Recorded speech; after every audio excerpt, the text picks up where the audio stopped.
Warning! The following live broadcast may contain loud, obnoxious, shrill, and alarming noises that might be considered disturbing, if not outright uncomfortable, like that, to listen to, especially if you are wearing headphones. I share my office space with an African gray parrot and two parakeets, and I have no control over their behavior while I am live streaming, unlike my regular videos where I have the opportunity to edit them out as best as I can. If you are sensitive to loud, surprising background noises, I recommend either not turning your volume up too loud or watching my edited pre-recorded videos instead, which again will start uploading this Friday. But we'll talk about that later. So in the meantime, viewer discretion is advised.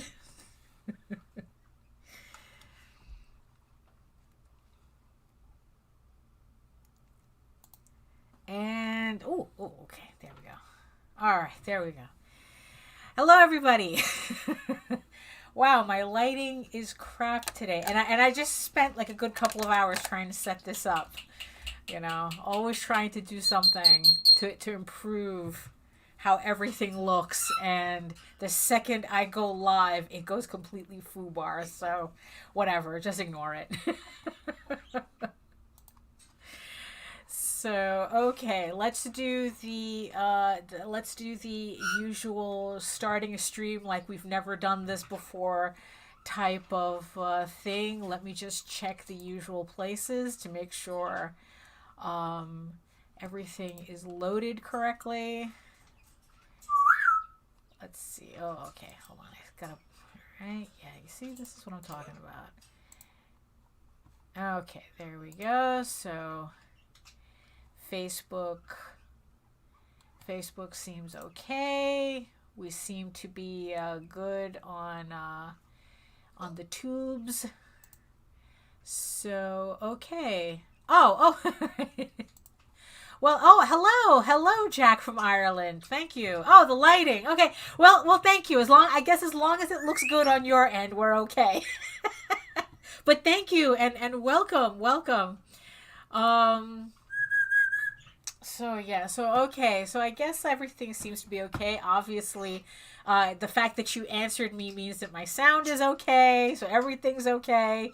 So let's get this started. There's a lot of work for me to do. So let's do that. So hi everyone, my name is Daphne Lage and I am a cartoonist, illustrator, and comic book artist from New York.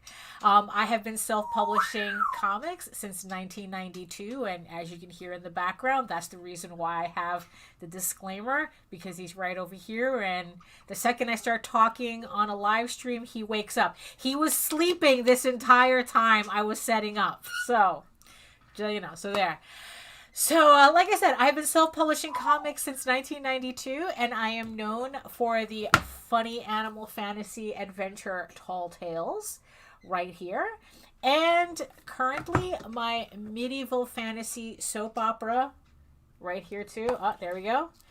Here we go. EGORAVEN, Heir of the First Unicorn, which I am currently finishing up shipping out the latest campaign for EGORAVEN issue 3. But again, we can talk more about that later.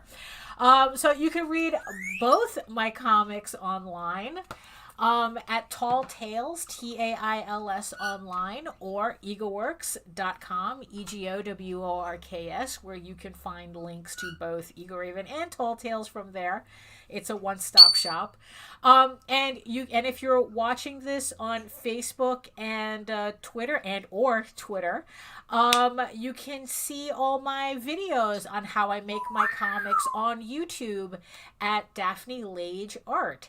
And for those of you who are watching this on Twitter, I highly recommend you go over to YouTube to watch it if you want to comment and whatnot, because I don't think on Twitter they allow you to comment live during the stream. So, you know, if you're watching and you want to interact with me through the chat, head on over to my YouTube channel where you can do that freely instead of just being passive on Twitter. which is ironic for Twitter, but you know, that's a whole other thing. So yeah, so like I said, I have a lot of work to get done today. But let's do some housekeeping first, before we get started. Let's see. So, like I said, for those of you who supported, well, this is actually my proof, my trade proof.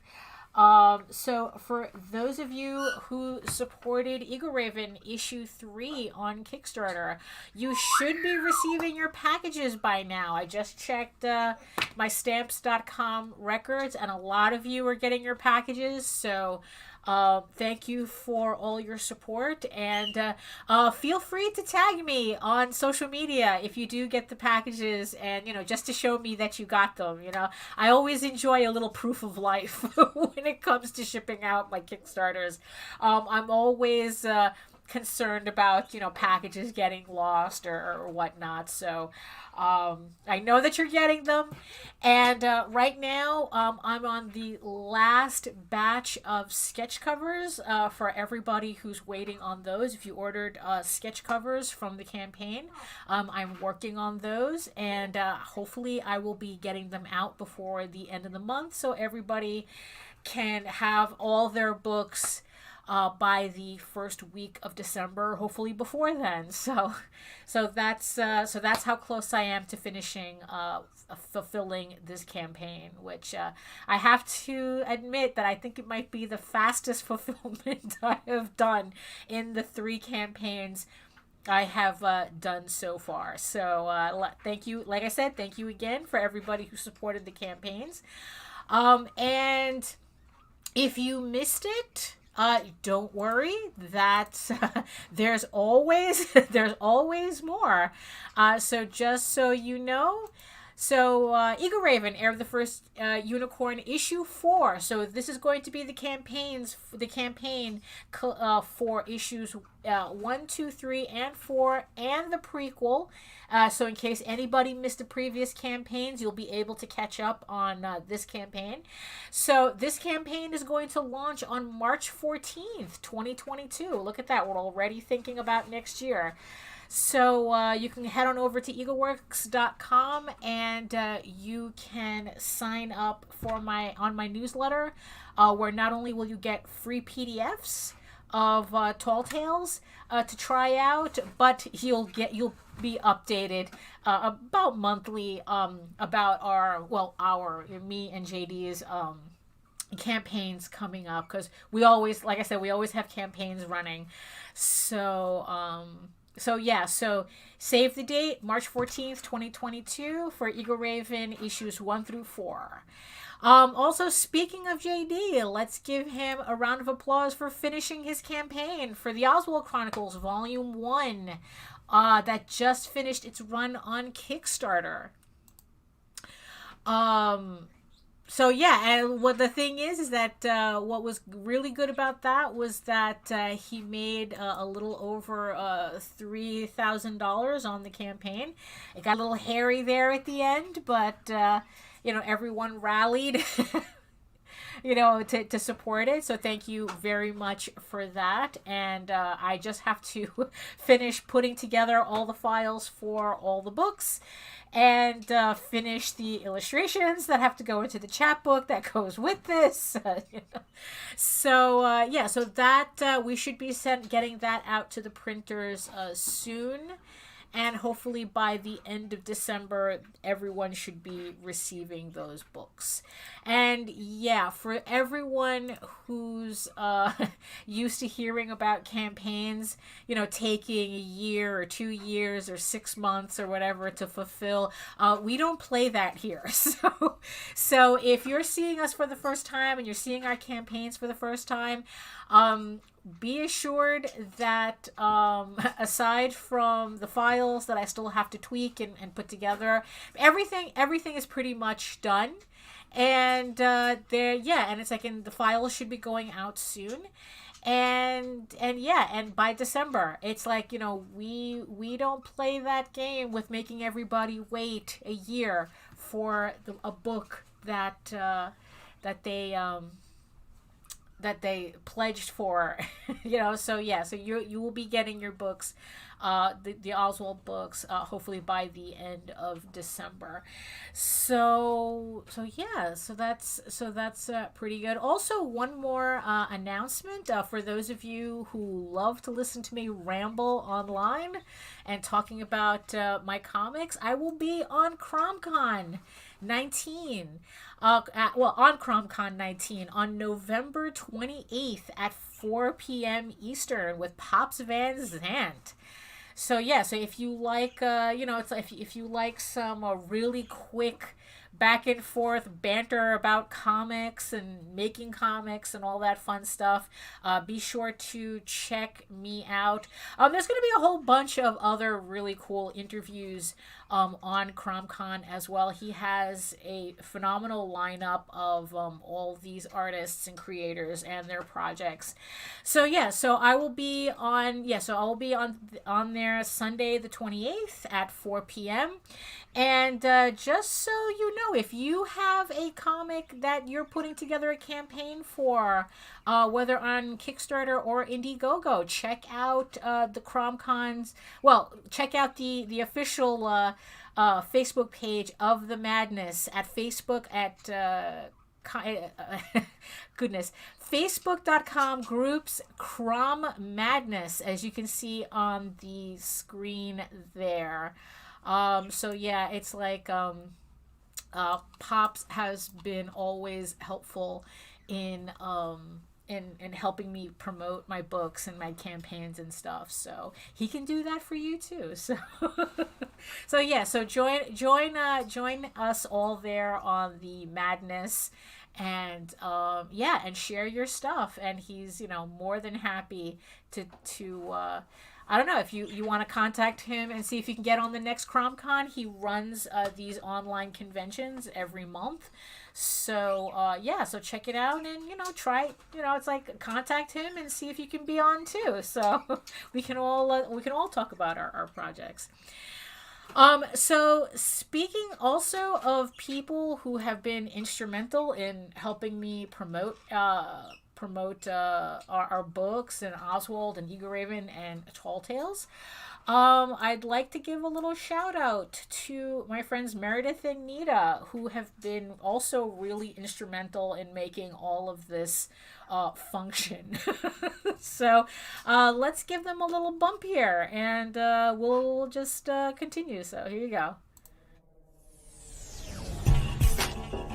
Hey there, this is Meredith Loughran with Ragin', and I wanted to let you know that we encourage and promote independent creators and their projects through organic interaction, consultations, and more. Visit Nita and me at RaginAVC.com for details and contact information. Hit the button.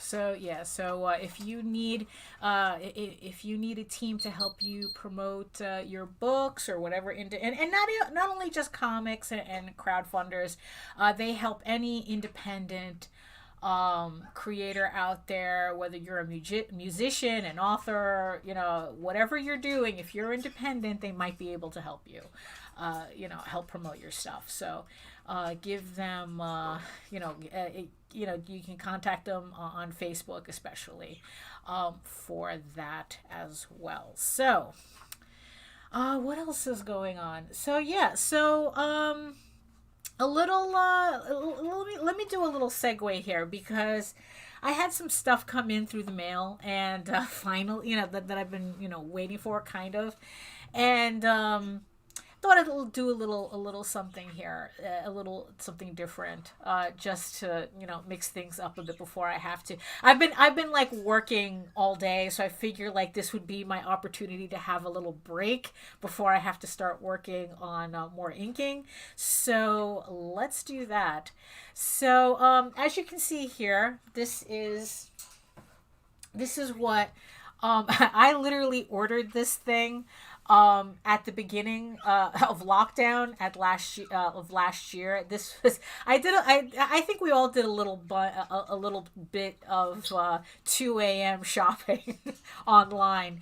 So back in the day, I was a really big fan of Kid Robot. Well, I still am, of Kid Robot and art vinyls and the art vinyl toys and whatnot. It's been a while since I've collected these, because that whole market collapsed, about a decade ago. So they weren't as easily the toys weren't as easy to come by.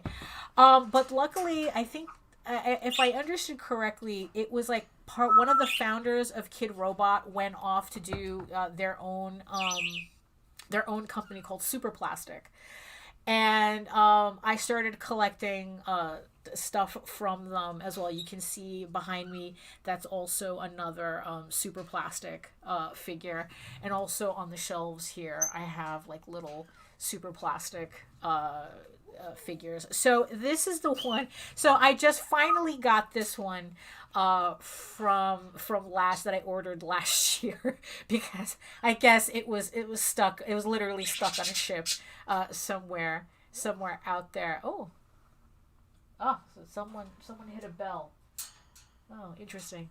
Cookies are done. So I don't know what that is. It was probably one of the parakeets hitting something. I don't know. Well, either way, so I finally got this in the mail, and for the weight, and as you can see, it's these little monster things, it's like they have, and then it's like the little helmet comes off, Oh, and by the way, it's like this video is not sponsored by Super Plastic, but it should be if you want to. I'm okay with that. So, right? So I'm good. So, So this is the Rico Nasty janky figure. So there's three figures. There's a janky, which is cat shaped. There's a Googimon, which is rabbit shaped, and then there's a Cranky, which is spray can shaped. It's you would have to see it, but superplastic.com if you're into this. So what happens is that because they took so long to ship this to me because it was stuck on a boat, and also I'm sure the whole manufacturing slowdown since back then, they gave me a coupon code that allowed me to buy a bunch of their blind boxes for cheap. So usually, like, if I were to buy I bought, so they gave me a coupon code to buy anything to make up for the fact that figure took so long. So I used it to buy blind boxes, which, had I have bought these on my own, would have cost me like $70. So instead, they cost me $20. So of course I bought them. That's with shipping. It was actually $10. They cost me $10, and then another $9 for shipping. So I thought it would be just fun to open up the blind boxes on the air, because I just got them, and it's like, just something to do before I have to get to work. So I have 5 of them. So I have 5 of them. Actually, let me go here. So you see, so I opened up one already. Because it just got to me. But the funny thing is that once I saw what was inside, I was like, okay, let me wait for the live stream so I can open up the rest of them. Hey George, hey. So speaking of getting packages, according to Stamps, you should have gotten your EGORaven package. So I hope you liked what was in there. I put in some extra stuff for you. So I hope you enjoyed what was in there. But thank you. Yes, thank you. So this one, okay, so the whole, if you're not familiar with the whole concept, it's like, what it is that these are all like art toys that are in blind boxes, so you don't know which one you're getting. So, and as you can see, you can get like a whole series of them, and they have like 3 chase figures, which means that you only know what they look like when you get them. So there's a mystery Googimon, a mystery Sket. This is the cranky that looks like a can. And then there's a Janky, a mystery Janky. And they're all done by all these different artists who are mostly known for like either like urban illustration and graffiti and it's that, you know, that type of, you know, it's the whole vinyl art scene. It's like it's what inspired us to do the Silvermane vinyl, you know. So that's oh, there we go. Oh, thank you. Yes, I'm glad you enjoyed. Oh, look at that hashtag EGOMANIACS. That's right, sir. Absolutely. Yes.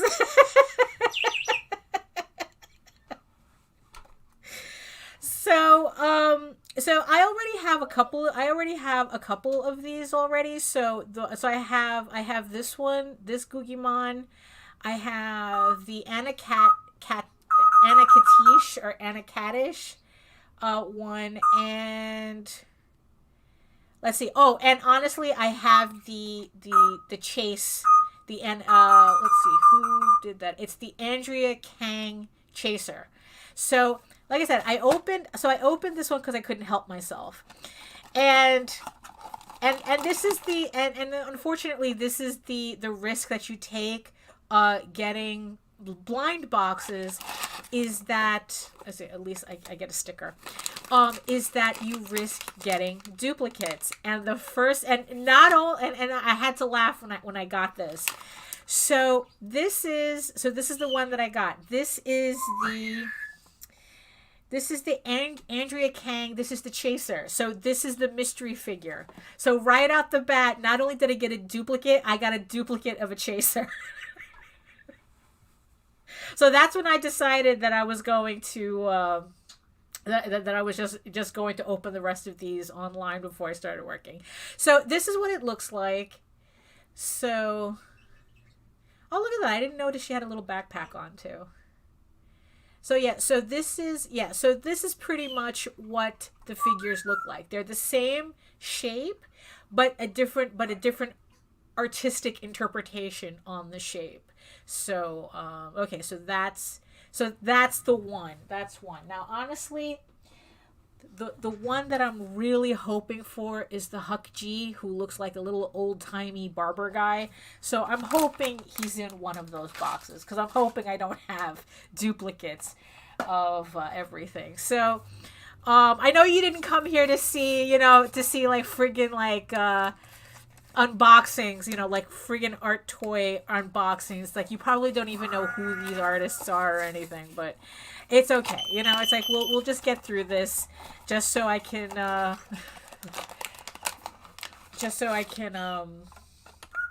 get through my little boxes here. And we have another sticker. This is was it Pete Fowler?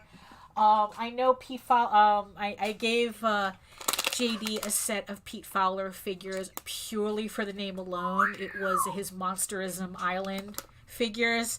So just for the name alone, I got him the Monsterism Island figures. I don't remember for what, but Jake, yes. Oh, look at you calling for duplicates. Don't call for duplicates. I don't want duplicates. I want a Huck G. So here's the second one. This is the second one out of 5. So we got the duplicate. We got a duplicate already back here. So here we go. Let's see. Who do we got? And oh! So this one, okay, so not a duplicate. So this is a little Star-Spangled Banner guy. This one, Mark Gremling, or something like that. Oh, does it come with a crown? Oh, it comes with a crown. There's something else in here. Oh, look at that. Okay. So he could, there we go. So he comes with a little crown. And I think something, hold on, let me see if his arms move. Oh, sorry. Look at that. Okay. So, okay, so let's put his little crown on. Okay, cool, cool. This is, am I doing this right? Yeah, he's supposed to, yeah. Thank goodness this is... Ah! Yeah, no, well, maybe you have to take it up with Cause for that one. If you, yeah, KAWS. Yeah, it's like you might have to take it up with him first. But you know what? That's...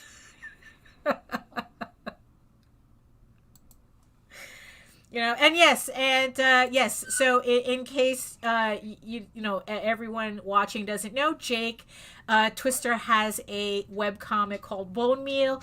Check it out. It's about skeleton people.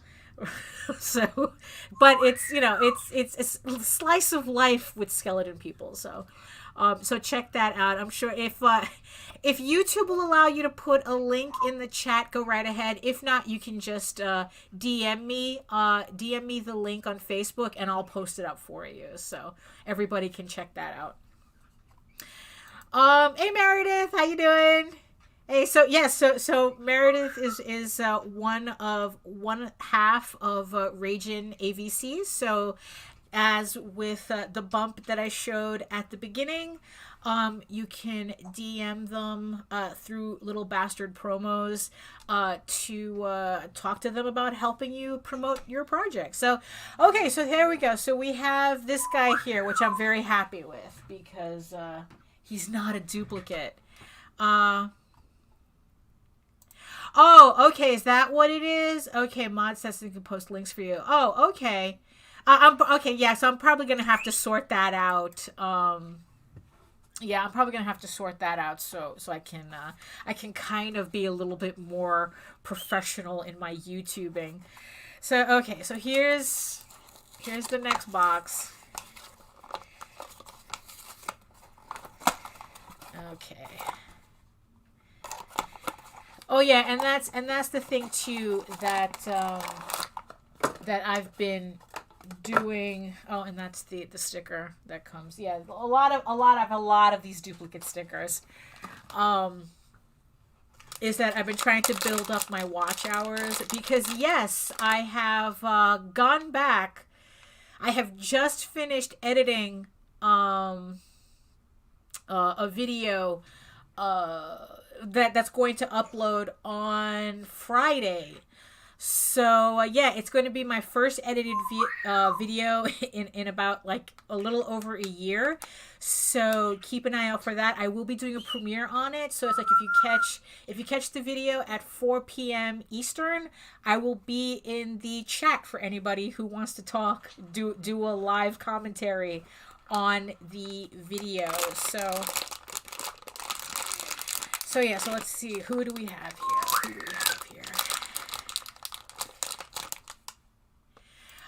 Yeah, well, yes, these are super plastic blind boxes, janky blind boxes. Series 3, I missed out on a lot of this. And yes, technically I'm opening the collectibles. And who do we have? Okay, so this is cute. Okay. There you go. At least, again, not a duplicate. So this one is the Carmela. Or is it Carmela? Carmela. This is Carmela. And, okay, so there she is. And little anime Peter Max type of thing going on here, but at least not a duplicate. So there we go. So there we have our 3 right there. Okay, two more, and I swear we'll get to we'll get to doing artwork and talking about scheduling stuff for the rest of the year. So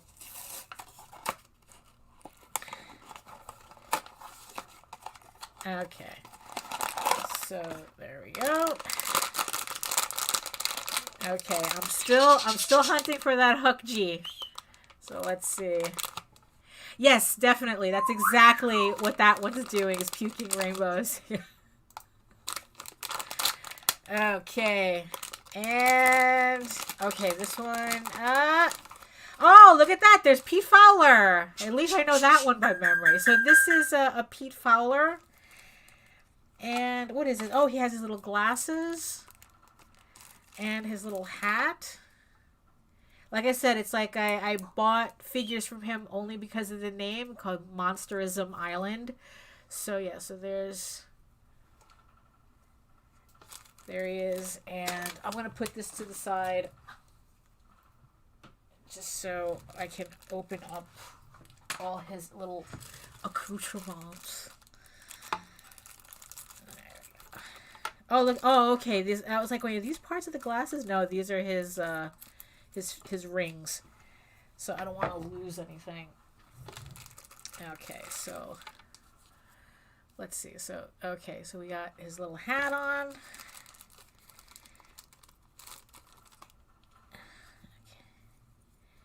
And his little glasses.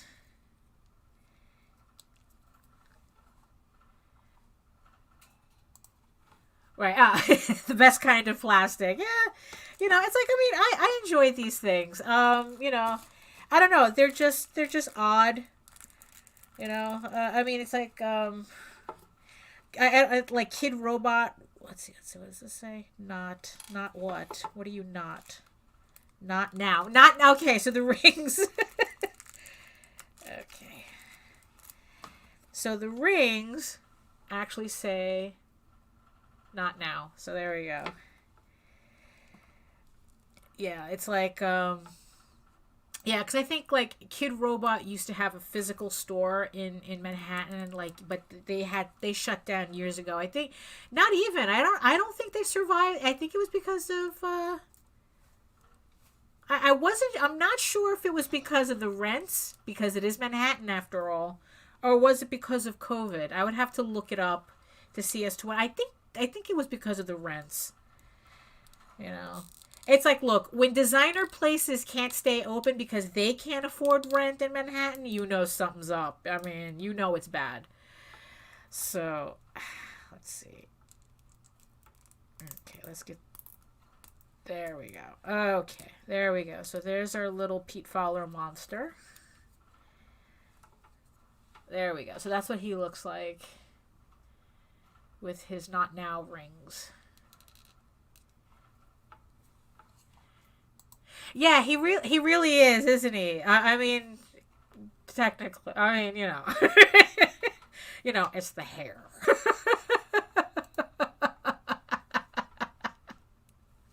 Oh, you think that's uncomfortable?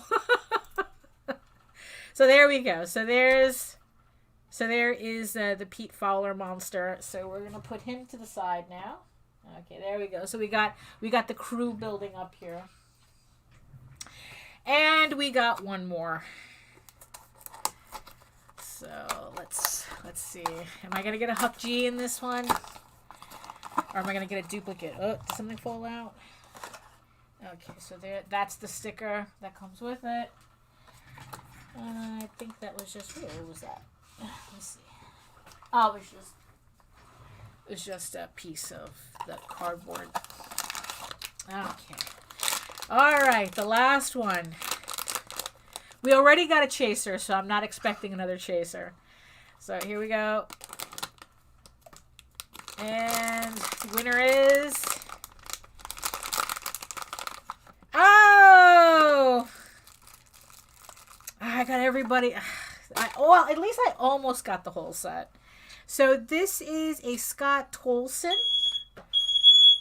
a little old-timey drunk guy, which if I had gotten the old-timey Huck G one would have, you know, fit the theme. So here's our little old-timey drunk guy. And he comes with... What does he come with? Oh, keep forgetting. It's like, no, do it on camera, dopey. Okay, there we go.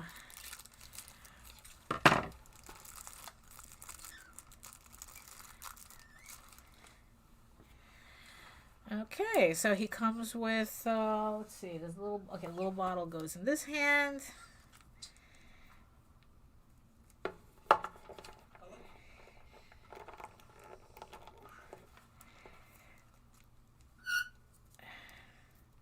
That's the only thing, though. I always feel like I'm going to break these if I try to force it too much. Oh, the thing is, though, his other hand seems to have... Let's see. It seems to...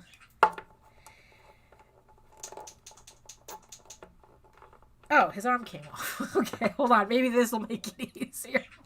They're supposed to come off. They do come off, so I didn't break it.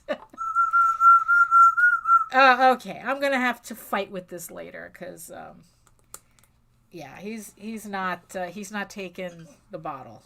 Maybe there we go.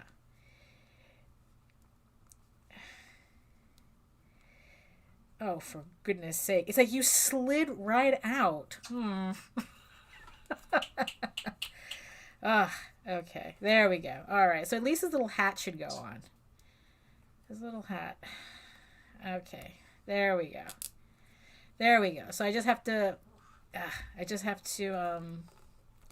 pop his arm back on, and because what you don't, because with Jankies too, you can take off their shoes, or at least you're supposed to be able to. I don't think I think it was the old, probably a previous version, you could change out the shoes.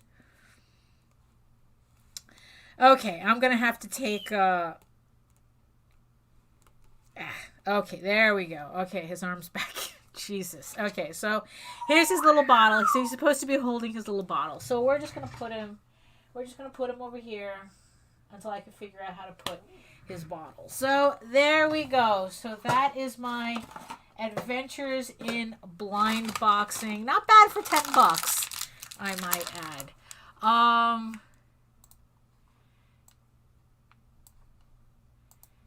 What am I doing? Okay, so there we go. So not bad for a $10 coupon. So let's just get this out of the way. Okay, I'll deal with the boxes later. Those go in recycling. So I swear between Super Plastic and Sticker Mule, it's like I got stickers coming out the ears, I swear. Nobody has enough notebooks to put all these stickers on. Okay, so there we go. So we're gonna leave the dudes there. So I'm just going to get myself together, and I figure let's give some other friends some love while I'm I don't know, just tidying up, and then we'll get to some work. So here we go.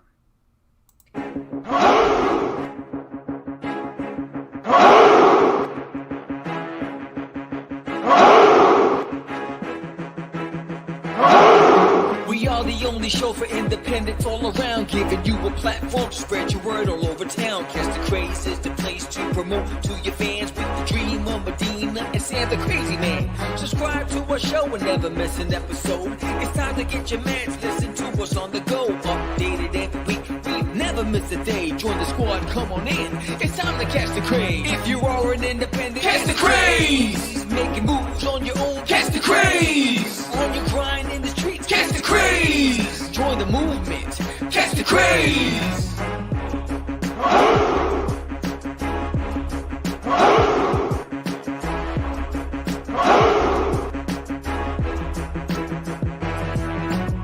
Yeah, George, we did it again. Come on now. You know you want to do it. Catch the craze.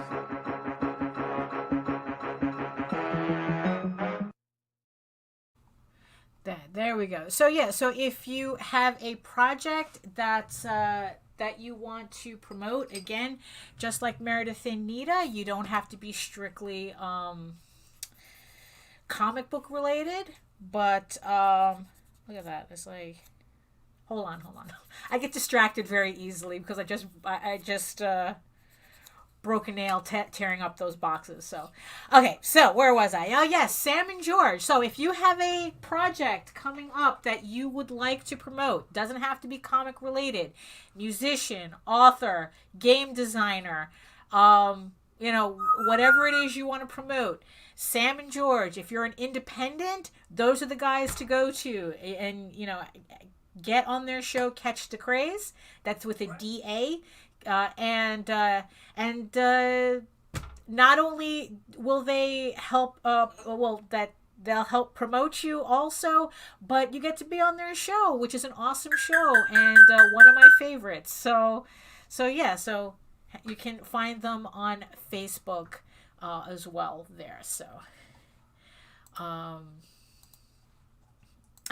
yeah. Well, just sharing. Thank you. I'm just sharing the love. There's enough for everybody, right? Okay, so let's get to the topic of the day now that we're about like 41 minutes in. So yeah, so like I said, the OSWALD Chronicles just finished its campaign. I'm in the middle of putting together the digital files and everything to be able to send those to the printer. And I am currently working on one last piece for the chapbook, which is one of the smaller books that goes with. So you have the main trade is done. So I'm just waiting for JD to give me a blurb for the back cover so I can finish that. The chapbook, I have to put together the print file for that and go over it. So there's one more piece that I'm currently inking. But as you can see, I'm almost done. Pretty much. And what I'm doing is I originally did the piece in, as you can see here, as a red line, using the red and blue pencils. So this one I finished yesterday. And the thing is, though, when I did the pencils, because I did the pencils about a couple of weeks ago, I really didn't want to ink them because I like the way that I like the aesthetic of them and how they came out. So what I did was I scanned in the pencils and did a digital blue line for me to ink on top of instead. So instead of inking on the original, I technically have two originals now. So this is the first one that I did, and when it was done, this is the inked version that I have. And as you can see, it's exactly the way it would have been inked if I had inked on the original, but in this case I have the actual original still. If you want to see a video on how I actually prepare these files, I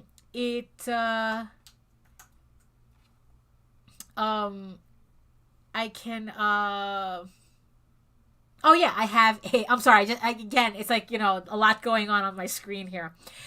So if you want to see a video of how I prepare my files to ink so that I'm not inking my originals and I'm saving my originals, I have a video on that that's linked in the description box below if you're watching this on YouTube. It goes and it explains my process on how I scan in the files, prepare the files, print out I guess like the second blue line so that I can ink. So that's how I'm able to have both my inks and my pencils. 'Cause like I said, I really like the way these came out, and yeah, and I really wanted to hold on to them. And as you can see, inking on blue line, especially when it's on the exact same paper that I'm inking, that I did the pencils on anyway, it doesn't look any different. So that's what I'm doing with this piece now. So this is the piece that I'm currently working on. This is technically the last piece for the chapbook, so I can put all the files together. And And now I'm currently inking this. Now, also the other thing that I was doing too is pretty much putting together my list for everything that I'm trying to get done before the end of the year. Now, the thing is, though, people ask me, how do I keep track of all these projects that I'm working on? And it's a lot of things to keep track of. And what I have to do in order to keep track of everything is literally make a list. And this is literally a partial list. It's not everything, but I do have to pace myself. I know that I said that this is stuff that I want to finish before the end of the year, or by the end of the year, and we're talking about what, like a month and a half, not even. So this list might be a little ambitious for me, but the whole point is to have all my work organized in a way that I can see what still needs to be done.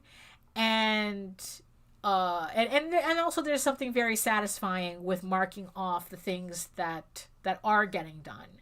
So as you can see, it's like from the list, I have the rest of my Tall Tales issue 6 that I still have to finish inking. So I'm slowly getting through that. I have my pencils for Eagle Raven issue 6 that I have to get started. I have them laid out. The layouts are done. I don't have to. I'm literally just have to tighten up those layouts and actually pencil. So they're already printed out on Blue Line. They're ready to go. I just have to start penciling them. So that's here. And then issue 5 of Eagle Raven is flatted completely. So that's done. It's lettered. I just need to actually start color correcting and putting the shading in. So that's this project. That's this right here. Here is the Oswald Igby. So Igby is this character here. So I had 2 pieces. I finished one yesterday. I'm going to finish this one today. So I've already marked the one that I finished yesterday off the list. Right? And thinking a little bit ahead, for the Eagle Raven issue 4 Kickstarter, I have 3 trading cards that I've already laid out, and again, I just have to tighten up the pencils and do that. So I have them listed here as well.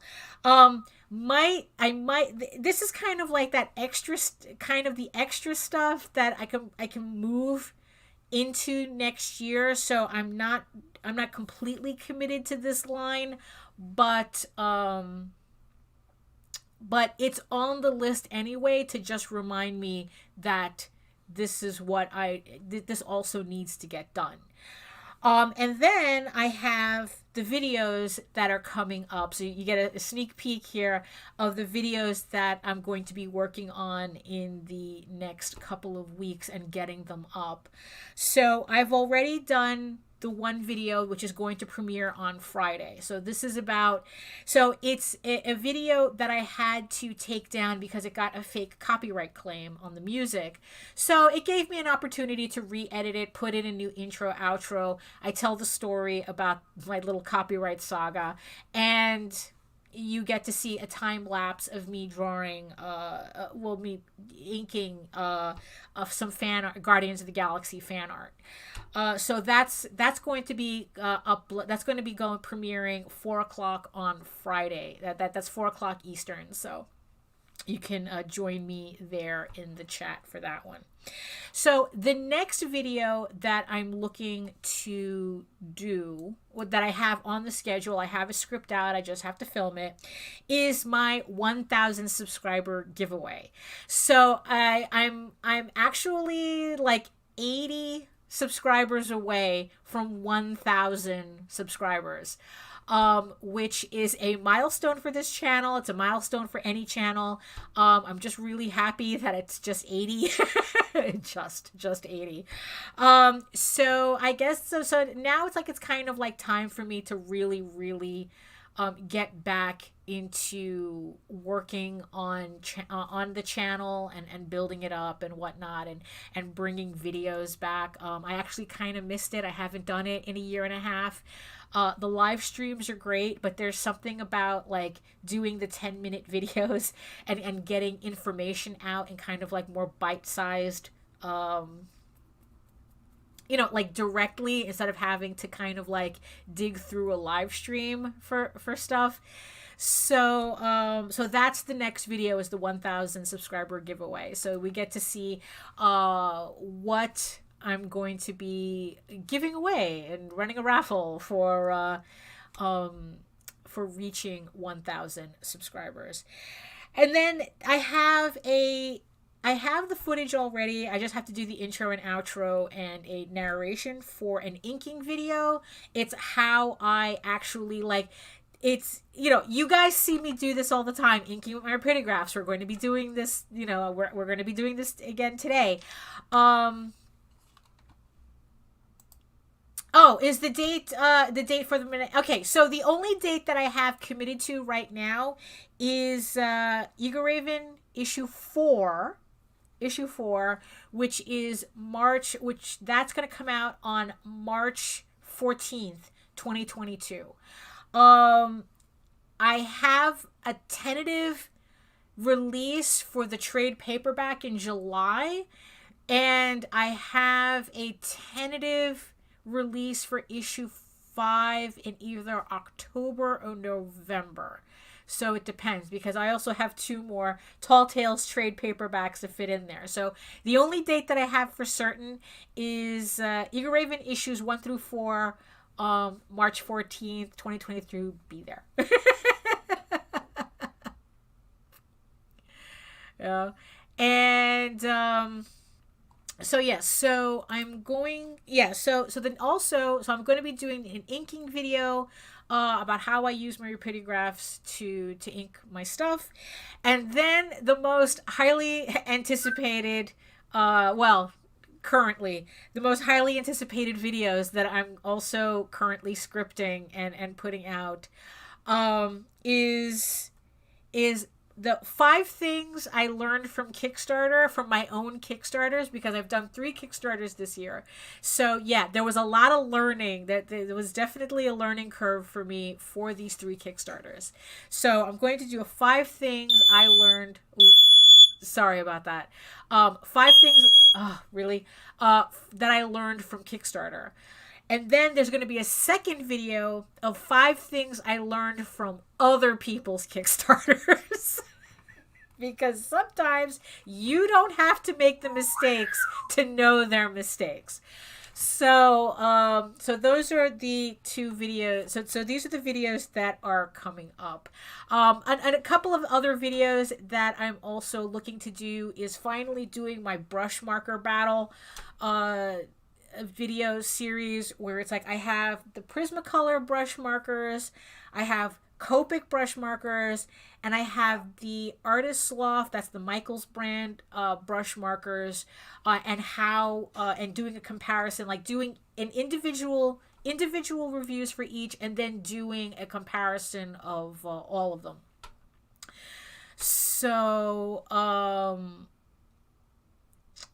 so that's also coming up. So so I have to break down all my projects, so that, and then not only that, if you kind of see it here, I also have the pages kind of broken down into segments as well, so that instead of looking at a book from like, oh, I have to do 32 pages, I look at it in segments. So it's like, for Tall Tales, I have the last 8-page segment that I'm working on. For EGORAVEN, I have it broken down into the 8-page segments. So at least it gives me a smaller goal to focus on, as opposed to like kind of overwhelming me with the amount of work that I have in total. And it says, okay, I have to get these 8 pages done. So let's see. So, oh, why, hello, Mr. Oswald. The other Oswald. Welcome. So yeah, so if you ever if you ever feel really overwhelmed with the amount of work that you have to get done, it's like, especially if you're trying to run campaigns regularly. I mean, this is the system that works for me, is like, it's like putting down everything I have to do and then breaking down each project into workable tasks that I can focus on, because it can get overwhelming when you have to do the amount of work that I have to do. It can get overwhelming really, really quickly. So it's only when I start writing everything down and I leave it over here where I can see the list all the time. And then it's like, also I get into, okay, who do I get to cross off the list today? And it kind of like strangely gamifies it in my head, where it's like, okay, I gotta put in another X there before the end of the day, or something. So that's what's funny, is that could be actually, and I do have a video for how to schedule your comics as well. That you can, I have that in a playlist. Again, if you're watching this on YouTube, if you scroll down, I have how to schedule, how to do a schedule for comics production in a playlist that you can check out as well. So I try to have videos, like little. They say, but that's why I like the idea of going back to bite-sized videos, if you consider 10 minutes bite-sized, because then it's like I'm able to like hyper focus on one thing, and then just give out the information, and then it's like we're done, and hopefully that will help build up watch hours for me. So that's the other thing that I'm trying to do. Trying to get to 1,000 subscribers and 4,000 watch hours, which would help me get monetized, I guess. It's like, I don't know how that works. All I know is that 1,000 subscribers unlocks super chats on YouTube. So that's something. Although I'm more interested in their shop option. You know how you go to some channels and you can see, like, people can sell stuff through their YouTube channel. But I can only qualify for that at 10,000 subscribers. But let's get to 1,000 first, and then we can worry about the rest of that. So okay, so let's check out. Okay. So Jake says Disney's plans to do a Rescue Rangers sequel with piracy as their antagonist. It's like, Disney has some nerve, don't they? I mean, I mean, it's like, what it is what's funny, because I caught one of my my videos where I did the whole Loki rant, and how Disney, it's like, it's like where they're just literally stealing other cultures, trying to trademark them for themselves, but then they have the nerve to talk about piracy. And people stealing stuff. So it's like, that's I probably should take that rant and clarify it and put it in its own video, because it's like, really, Disney, you're talking about piracy.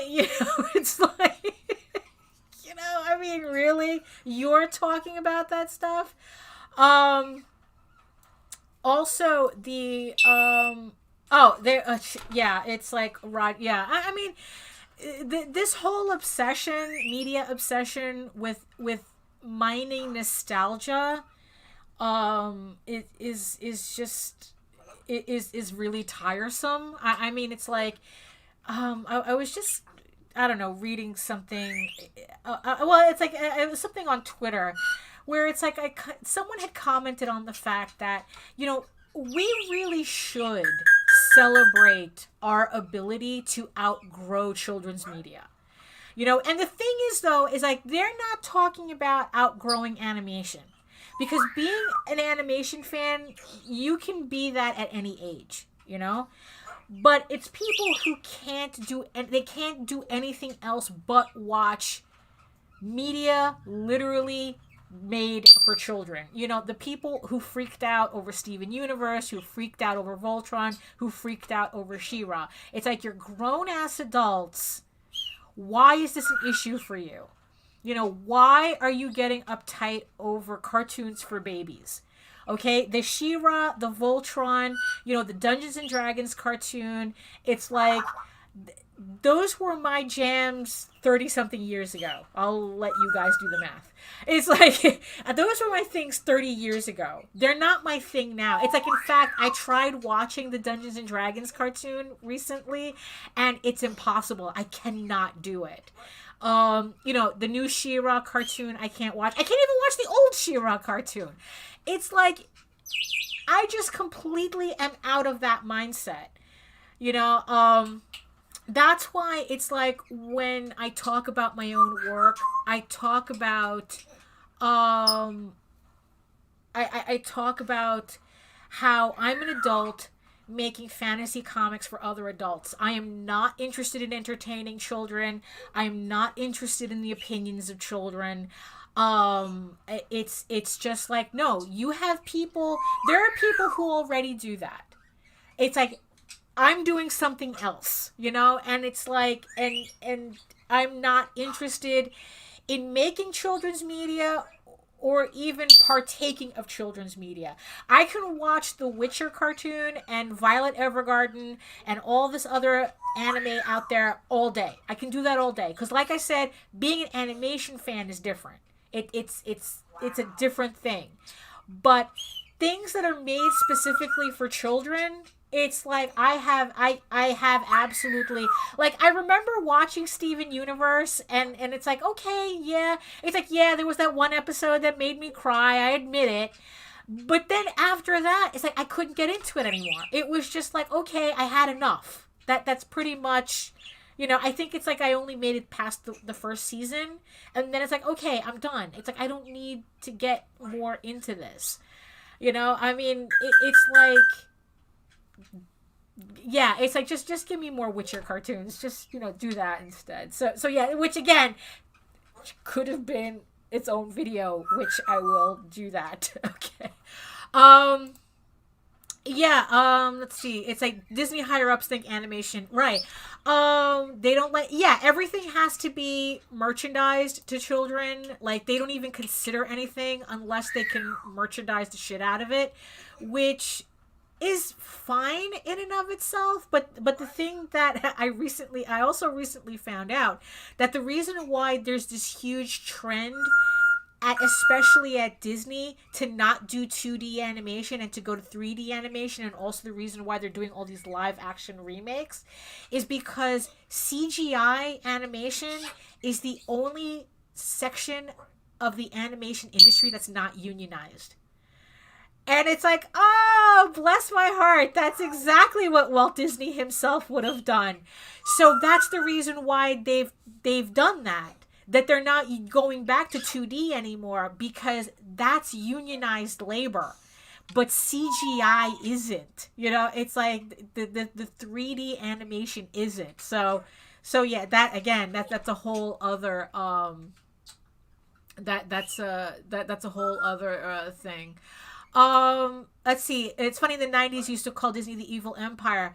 Yeah, it's like, well, what's funny is that depending on which section you're in, they still call it, it's like, because back then it was, because to me, if you're watching what's going on in Disney parks and the resorts, you know, technically I should be inking while I'm talking, shouldn't I? I mean, I should be able to pat my head and, you know, and clean up my belly button at the same time, right? I mean, is that how it goes? No, I do not think that that's how that goes. But you know what I mean. So where were we? Oh yeah. So it depends. So if you're watching from like the Disney parks blogs and everything, we're going through that again. Where it's like, it literally feels like it's the Michael Eisner years all over again. It's all about faster, cheaper, and but cheaper for them, but more expensive for us. You know, that's kind of, you know, the thing that's going on now. Except now it's Bob Chapek, or as he's known in our circles, Cheepak, that's doing all this nonsense. So so yeah, it depends on who you're asking as to what's going on with Disney as an empire right now.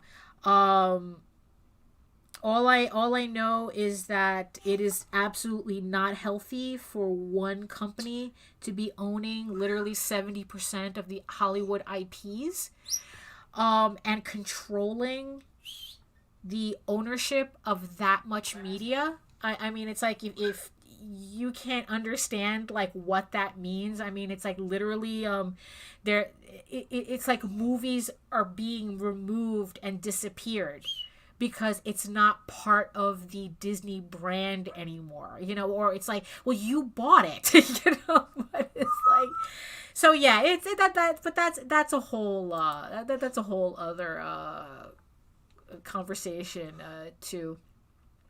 But that's the thing though, that it's like that here in the United States, it's like animation. It's like, look, if we can't merchandise the shit out of it, it doesn't deserve to exist.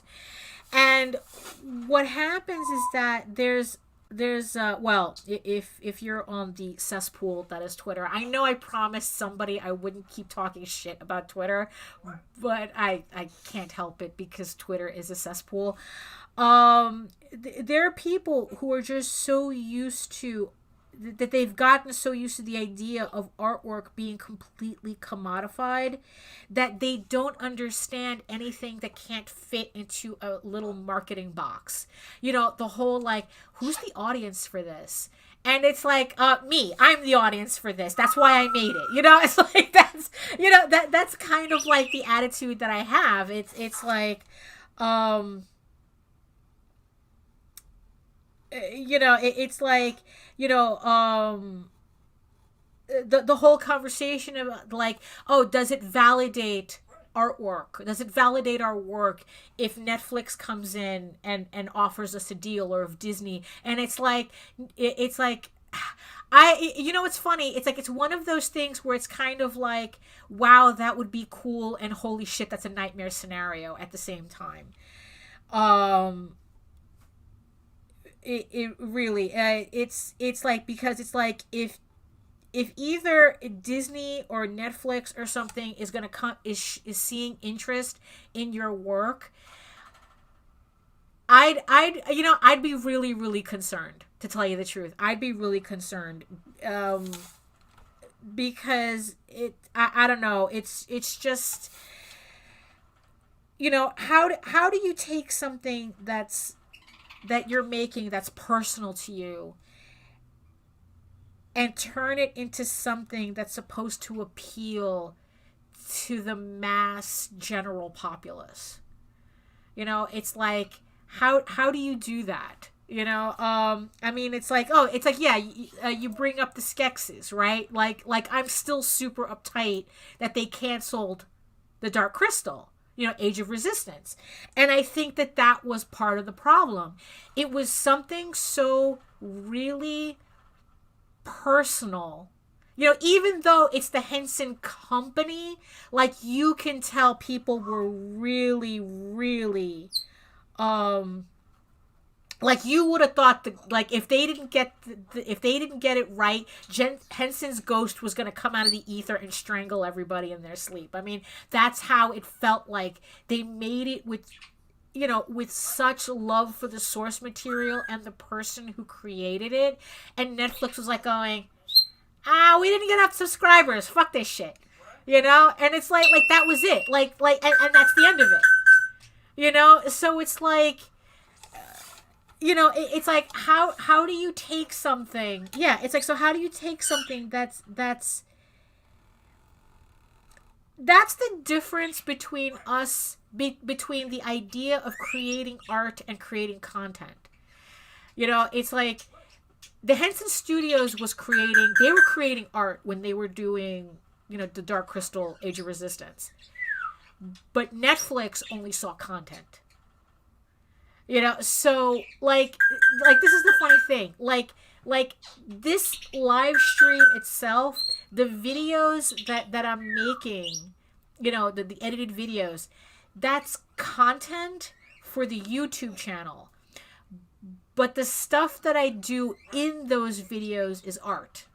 I mean, if that, yeah, it's such a weird line. You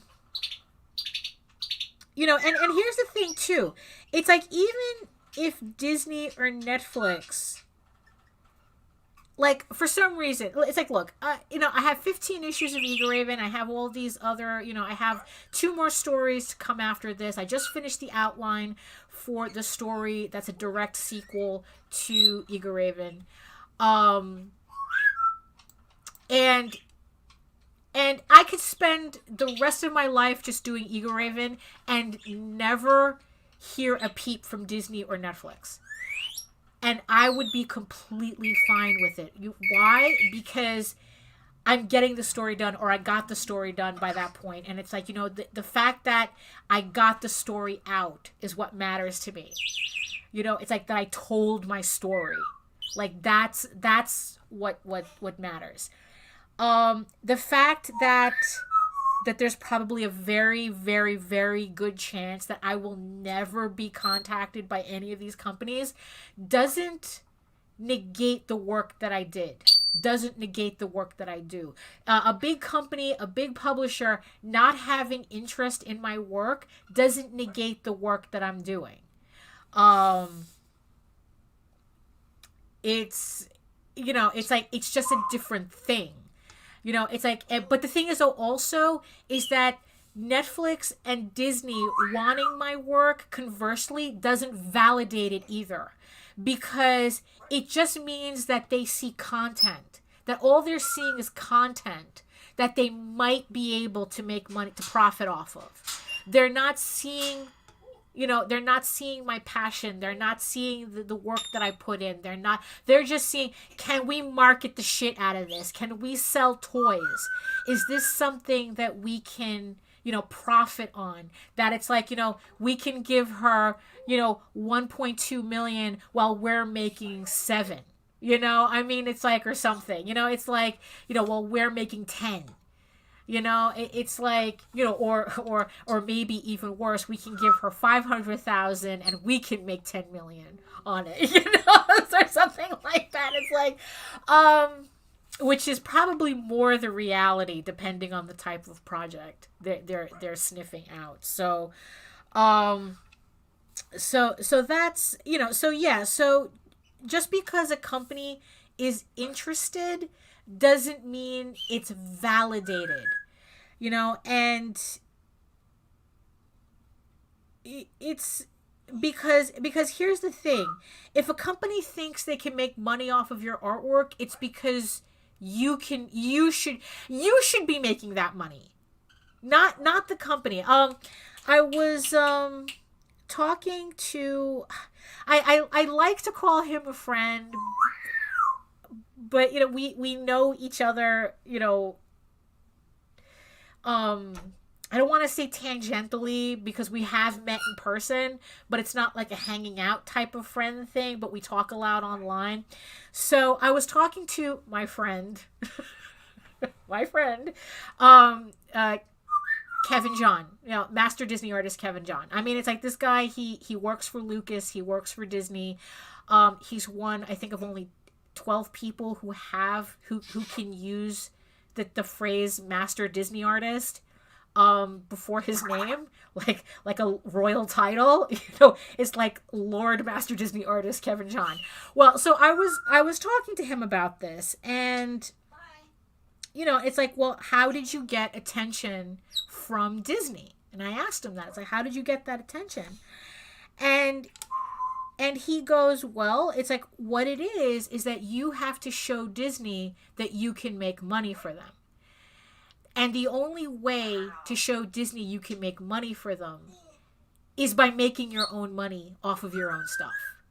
So it's like, so he was talking about the whole thing about building your brand and this, that, and the other thing. It's like, if you can make money off of your stuff, then they know they can make money off of your stuff. But then you have to make the decision. Well, this part he didn't say. This is just something that I gleaned from other people kind of saying the same thing.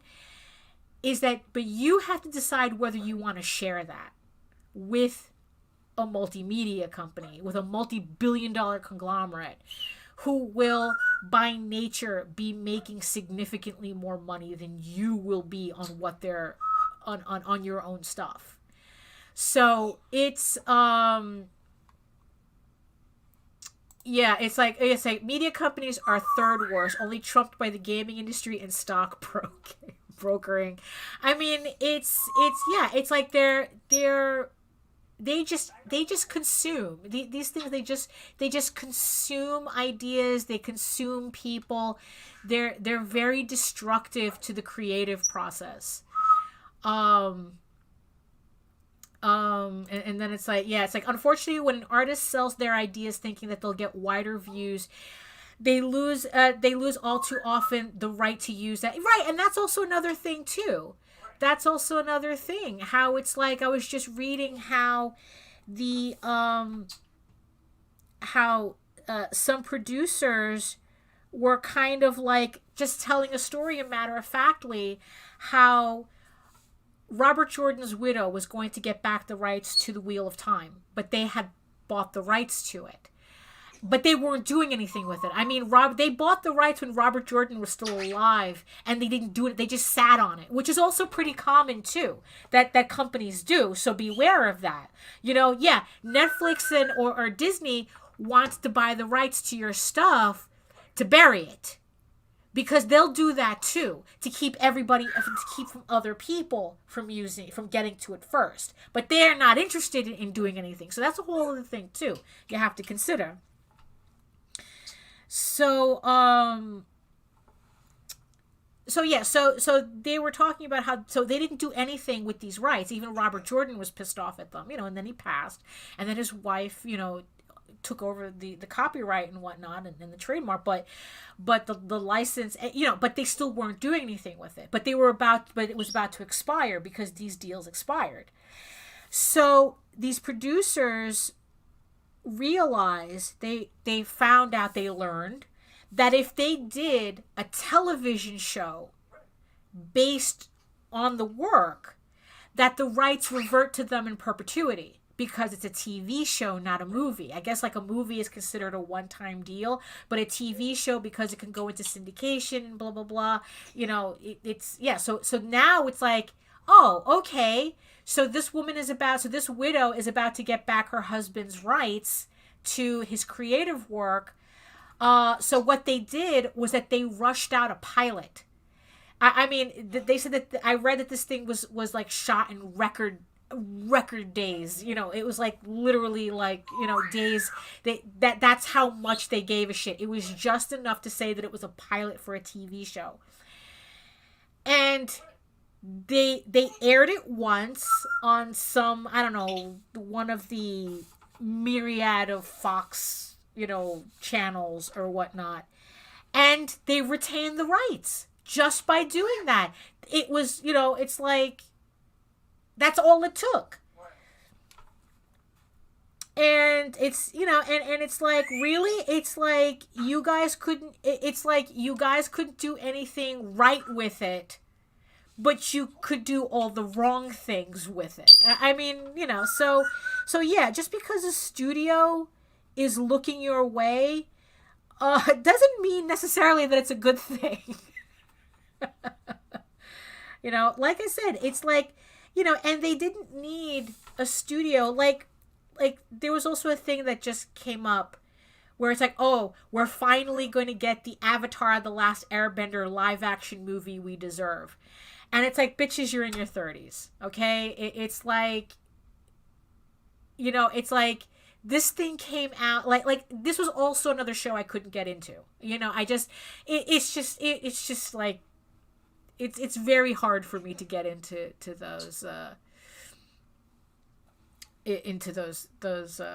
lot of those shows. I mean, it's like I'm at a point where if it's a little too popular on the internet, I'm very suspicious.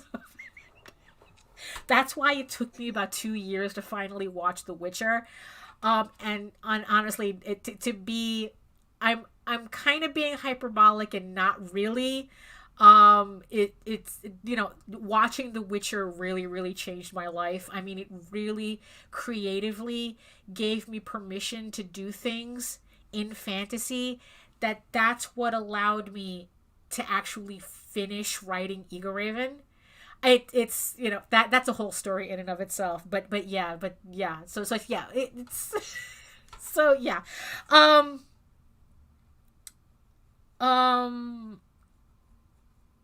So they were talking about the last Airbender live action. And it's like, and they were also talking about, it's like, could we please stop talking about live action like it's somehow superior to animation? I mean, Avatar The Last Airbender was done in animation for a reason, because there are people who like animation. We like animation. We like seeing that. We like the 2D-ness of everything. It's kind of like how Netflix is trying to hype up its Cowboy Bebop live action thing. Again, another cartoon. I have no idea what this is. I've never got into it. But it's like, I understand what it's doing in animation that it's not doing in live action. That there's a certain artistic aesthetic that happens in animation that live action cannot get. And the strange part about it, the animation makes the story come more alive than live action can do. As strange as that sounds. So it's like, so the whole conversation is like, can we please stop talking about animation like it's a stopgap? It's like, oh, we're only doing animation because we can't afford CGI. And it's like, no, it's different. It's a different medium. So again, it's like, just because a studio is looking your way doesn't necessarily mean it's a good thing. And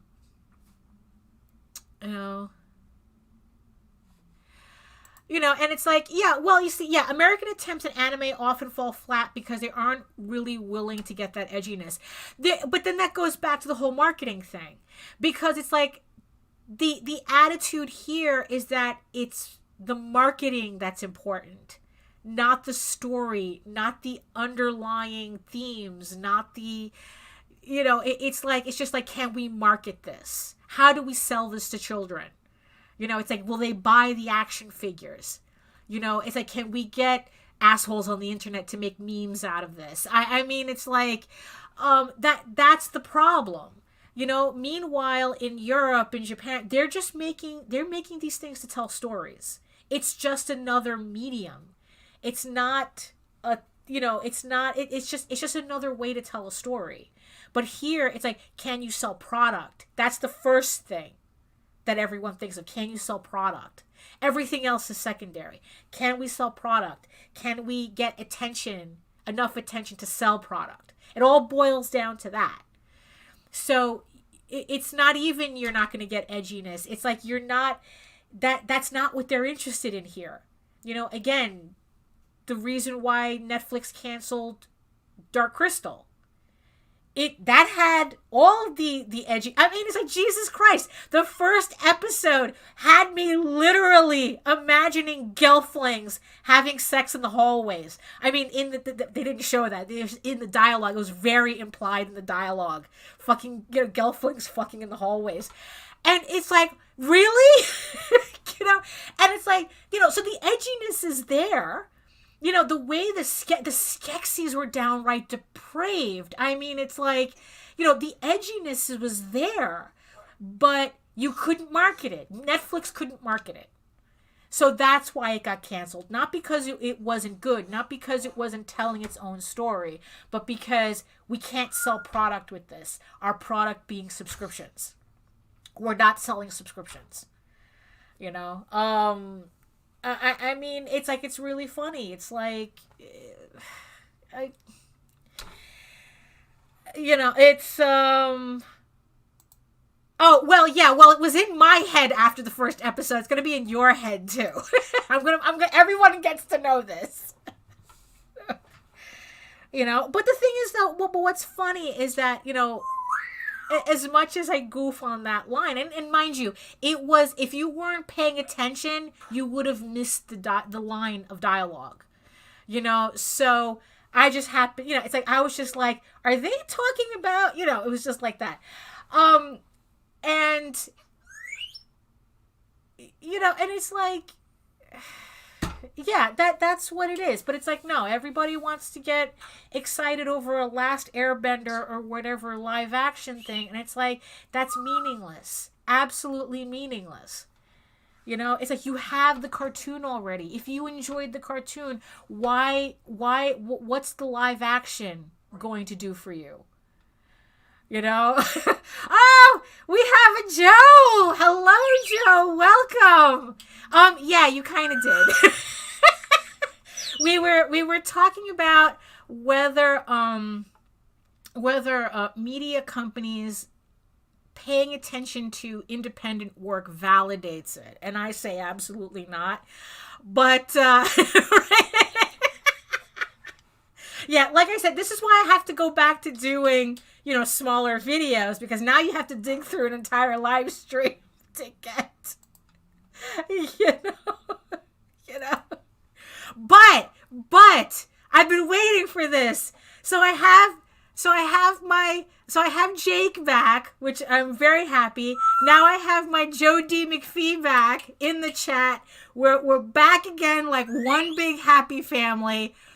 And what a coincidence. What's the coincidence that I would have a guy named Jake and a guy named Joe in my chat? Right? So here's something for you. I don't know who it is, but it probably is for Hogwarts guys. I asked my friend Joe, I asked my friend Jake. They said it was for Hogwarts guys. Jesus, you know how long I've been trying?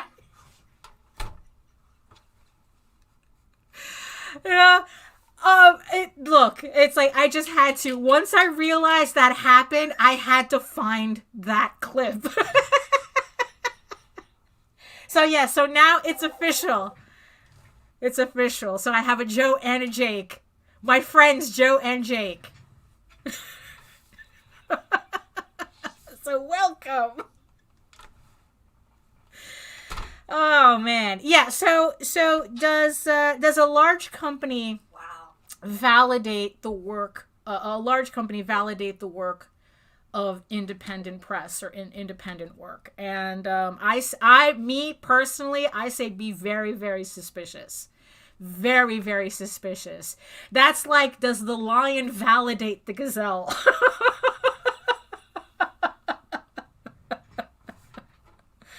Yeah. Wait, what? What? One more time? We have a request there?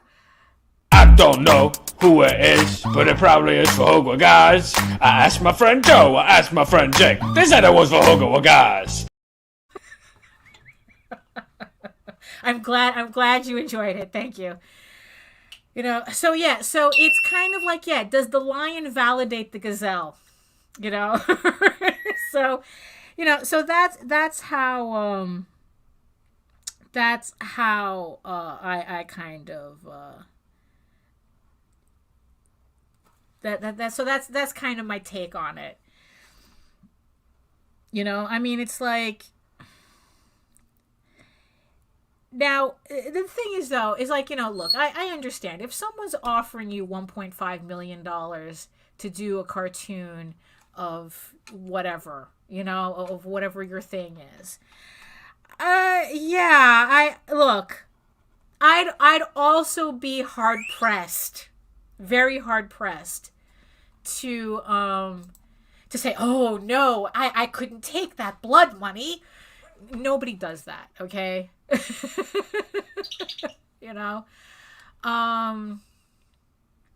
Well, okay, here we go. Do small press publishers grow to be evil like Michael Eisner or Bob Iger, sort of like George Bailey getting successful then ultimately turning into Mr. Potter? I mean, the funny thing is that I've seen a lot of small companies try to imitate large company behavior, but always the shitty parts. Like not paying artists, like trying to steal IPs, like those are the things, those are the things that they want to imitate from large companies. So I have seen it. I mean, but in the end, it's like, that's like with anything. Like, we literally had a company we never heard of come to us and say, oh, we want to publish Tall Tales, but we're only giving you, but we're taking 50%. And, it's like, no, fuck off. It's like, who are you? I mean, it's like, yeah, it's like, we're not talking about, Disney Publishing coming to us. This is like a nobody publisher, and it's like, really? It's like, you're going to do the same thing we're doing, but you want to take 50% on top of it? No, screw off, So it is possible for small press to be dicks like multi-billion-dollar, conglomerates, sure. It's just that they're still small. That's the thing. I mean, it's like, we had one company try to buy the worldwide rights for Oswald for like $1,500. I mean, it's like straight face, like, oh yeah, $1,500 for everything. We own the character. And I go, $1,500 fucking dollars. It's like, we go to, we can go to a convention and make that money. It's like, really? It's like, no. I mean, I think that if you're going to be approached by a large company, the money they give you better be realistically life-changing. Not, you've never seen that type of money before in one shot changing. It's like, because there are people who are way too impressed with $10,000. Now, I understand that, if you've never had that type of money before, yeah, $10,000 may sound like a lot, may seem like a lot to you, but you got to remember, this is a company that's going to be making millions off of your stuff. It's like, always remember that. It's like, that's the reason why a lot of Marvel artists, refuse to work for Marvel anymore, because they got tired of Disney making billions on stuff they got paid hundreds for. So yeah, it's,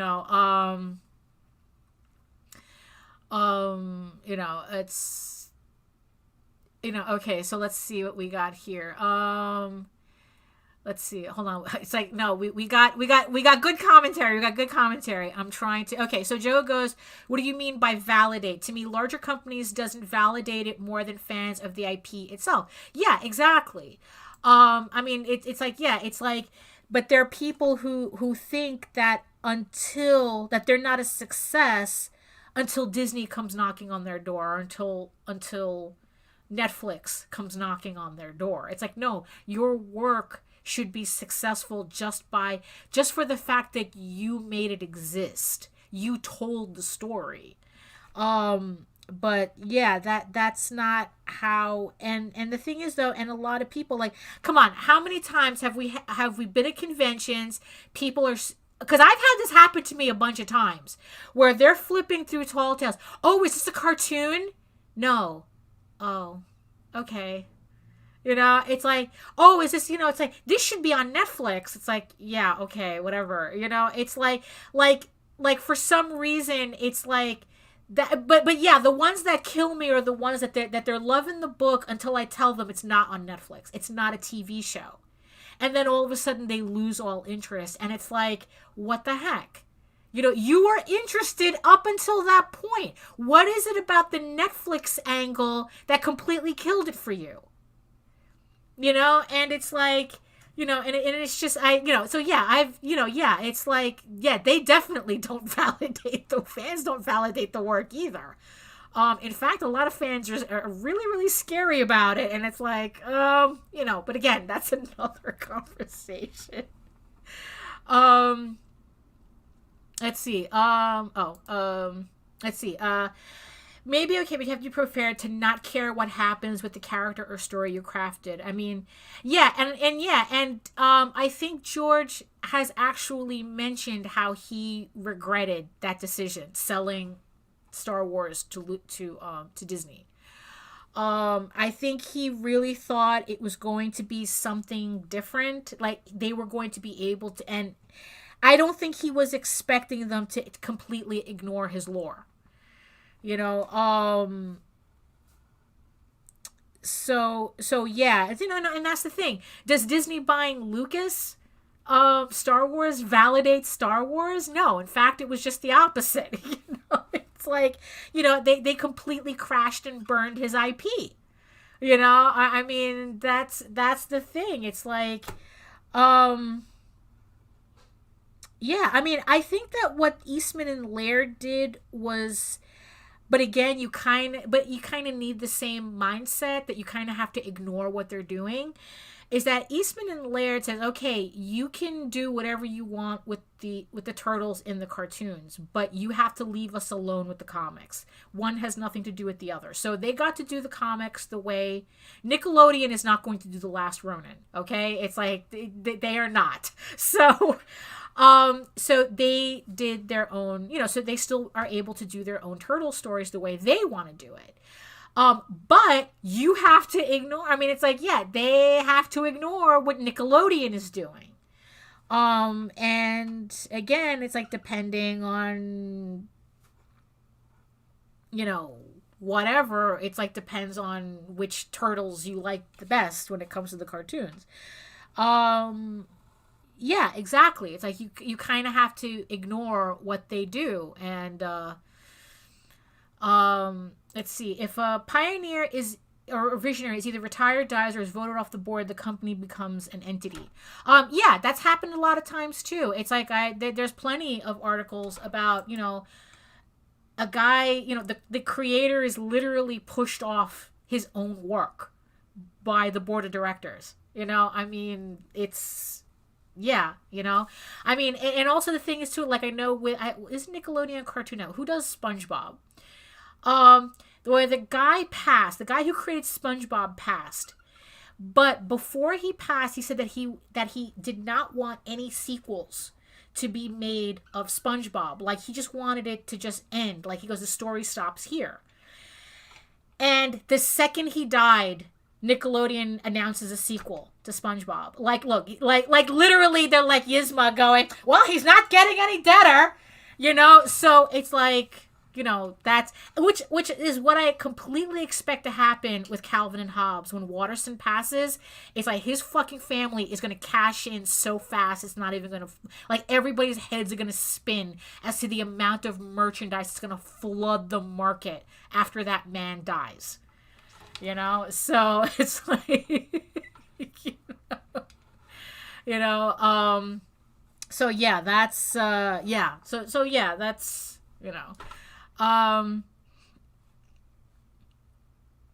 it's like, let's see. Why Howard Hughes largely made his company private. It's like, yeah, that's if you're able to do that, but again, it's like when we're talking about, like, if you want, it's like companies need to be making an infinite amount of profit every year and this, that, and the other thing. And you can't do that without investors. And if you don't have a board of directors, then what are you hiding and stuff like that? Yeah, Viacom laughed as his casket was lowered. Yeah, for real.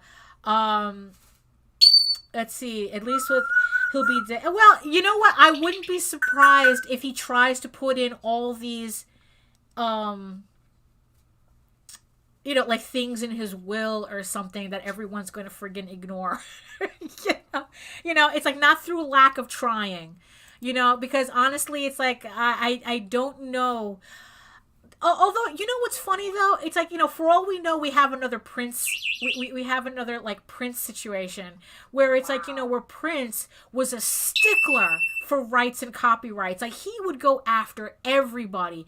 Like, there was a story that the two songwriters from Frozen, when they did, when they were writing Let It Go, they actually went to Prince's house because he had a song called, like, I guess, like Let It Go or something. And they wanted to, like, get his, kind of like his blessing for them to do the song so that he wouldn't come after them. And then what's funny is that during that conversation, it's a completely unrelated, tangent.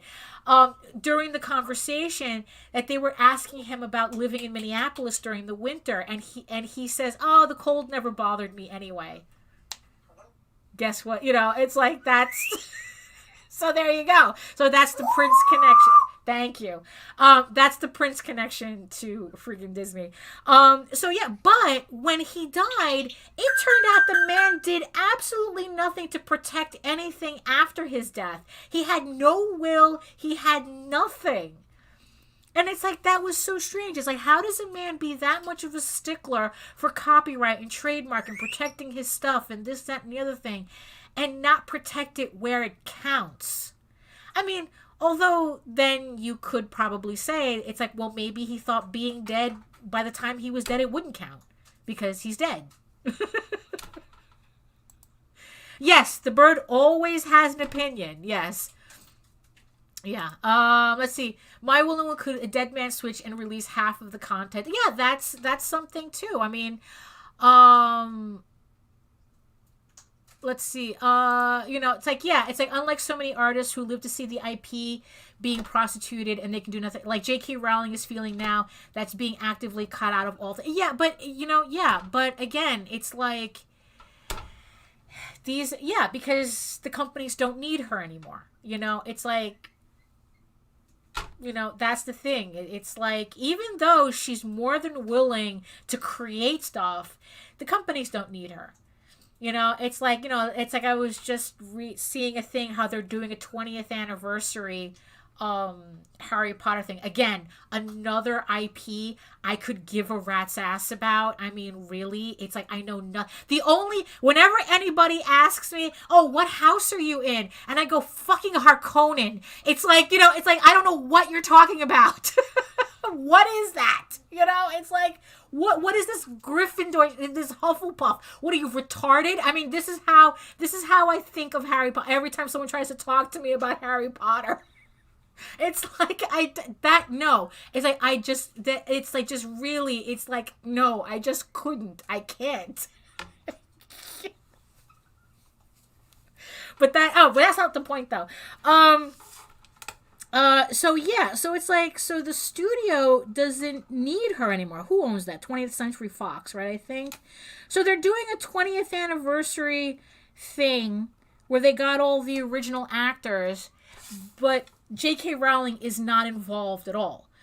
Although she's still a billionaire. I mean, everybody could stop buying Harry Potter shit today, and she will be a billionaire for the rest of her life. It's like, this woman is not suffering, okay? So on a certain level, I don't feel bad. It's like, kind of like on the whole thing with George Lucas. It's like, dude, it's like, really, you couldn't have negotiated the deal better? Really? One billionaire to another? Really? It's like, let's see. Actively cutting out, right? You would put the stuff in public domain. A lot of big companies like Disney will do their evil and try to drag things out in court for, yes, and that's also another thing too. That's also another thing. It's, it's like the whole copyright thing where it's like, well, we spent like 14, 15 years without anything going into the public domain because Disney changed the, I guess, the qualifications or something. I mean, that they can't do anymore. I mean, they've already expired that it's like, so now all they just do is like, okay, we can't change copyright law anymore, so we'll just sue the shit out of you. And, you can come at us. You can come at us, bro. Try it, And what's funny is that there's a lot of people going, okay, did the Ditko family and whatnot, and they're all trying to get the rights to their characters back. It's like, no, it's like, you're making billions off of, our family's work. So, you need to license that, bitch. It's like, no, you don't get to own it outright. But that's how it is. Whoever has the biggest lawyer wins. It has nothing to do with justice. It has nothing to do with what the law says. If you have the biggest lawyer and you have the most money to drag out the lawsuit as long as you can, it's outlast. That's the real survivor. What is it? Outlive, outlast, type of thing. Let's see. If billionaires like Lucas and Rowling thought that because they had billions and lawyers galore, They could, yeah, no, that's exactly, yeah, that's probably what it was. They probably thought that, oh, no matter what happens, I can outlawyer you. It's like, honey, you cannot outlawyer a corporation. You are one person. You cannot outlawyer. You know, I mean, they, I mean, yeah, it's just, yeah, so moral of the story, beware of a corporation looking your way.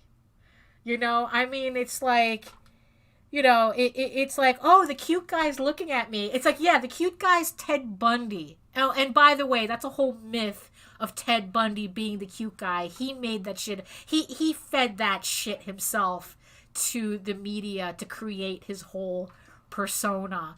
It's like he was just an average loser who had to murder people by beating them in the back of the heads where they couldn't see him. I mean, it's like, really? It's again, different story.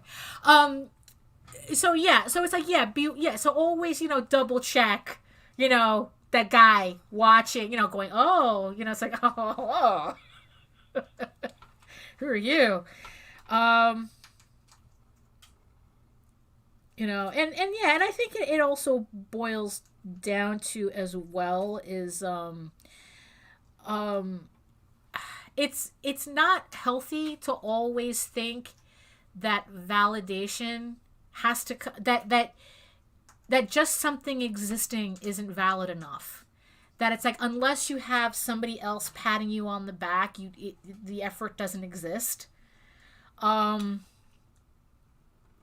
Which is really funny, because like I've done enough interviews where people have kind of asked me variations of that question. It's like, oh, who do you make this for? And it's like, me, I make it for me. Everybody else is secondary. And it kind of throws them off, because it's like they're all, because everyone is kind of like being trained now to go, oh, Netflix, Disney.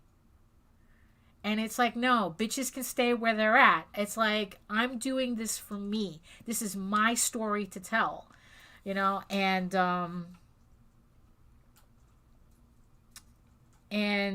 yeah, and it's like, and I don't need outside people. I mean, it's nice to get, I mean, it's like, don't misconstrue what I'm saying. It's like, it's nice to know that whenever I run a Kickstarter, there's at least 100 people who enjoy my stuff. It's like, like I think my last Kickstarter had like 158 backers. So there's 158 backers. Oh, except for the Creative Fund, which is a bot. So 157. Enjoy my work. Everybody who's getting my books in the mail now, they're telling me that they're so excited to read it and blah, blah, blah, and they enjoy the work. It's like, look, that manna of the gods, that's what that is, because it means that, yeah, I'm an audience of one, but, it's like, if I just wanted to keep it an audience of one, I wouldn't be kickstarting it. I wouldn't be putting it out there. It's like, I want to share the love. I want to share the joy. I want to share my passion, with people. I want to see that people are enjoying my stories the same way I do. It's like, it's like, that's a part of it. But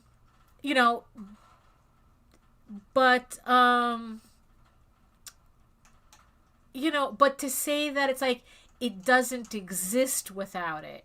It's like, no, it's like, if there wasn't anybody, I would still be doing it, because I got to get this story out of my head.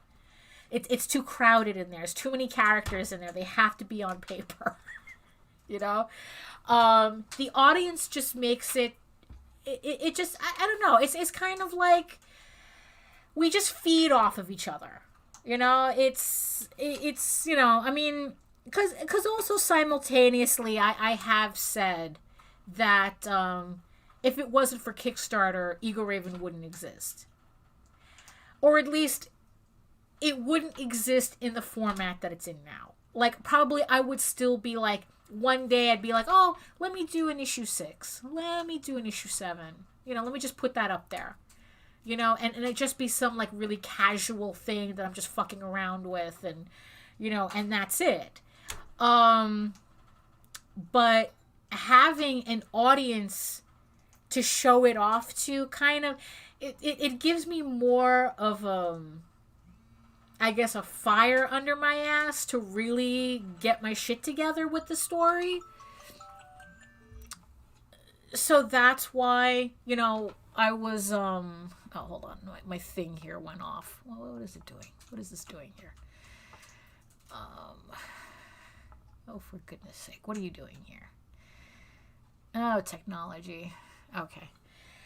You know, so, but the thing is, though, it's like, you know, yeah, so it's like, I don't want to say that's validation. It's just, we're feeding creatively off of each other, you know, and because of that, the story was able to grow larger than I had originally intended.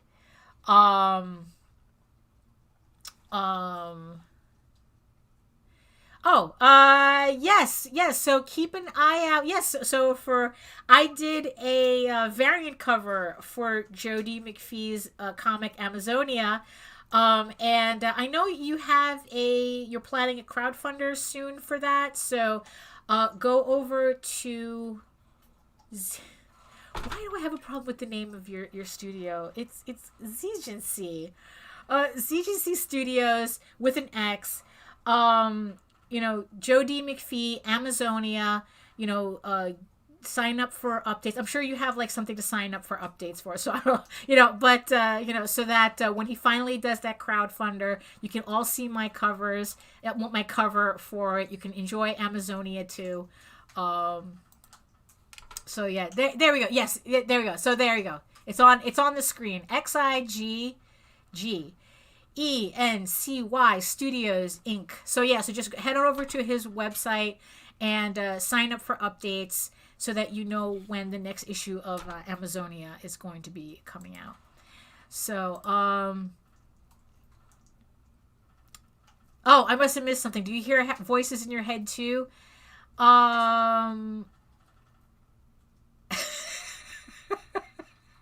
The only voice, well, yeah, well, it's a lot of people in there. Yes. Maybe not Rhubarb's. No, there's plenty going on in there. Maybe not as many vegetables, not as many vegetables. But yeah. So yeah, it's like, wow, it's like, okay, so I got absolutely barely nothing done. But we did get a lot of good conversation going. So that, at least, you know, we had that going for us. And it's like, look at that. It's almost, we got 10 more minutes. Let me try to get more inking done here. So with all this, all these topics. So, like I said, it's like, so I'm going back to doing edited videos, because I miss doing that. And I'm curious as to, you know, like, what topics do you want to see me cover on these next upcoming videos? I'm just curious. I know you guys all love rank videos. I know you do. But, you know, be a little bit more specific.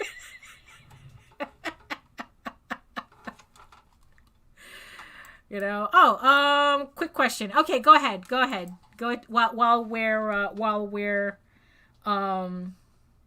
finishing up here. Oh, okay. Have you or Jose ever considered sci-fi based stories? So far, they all seem to be dark age fantasy flavored. Actually, JD is working on a couple of stories right now. He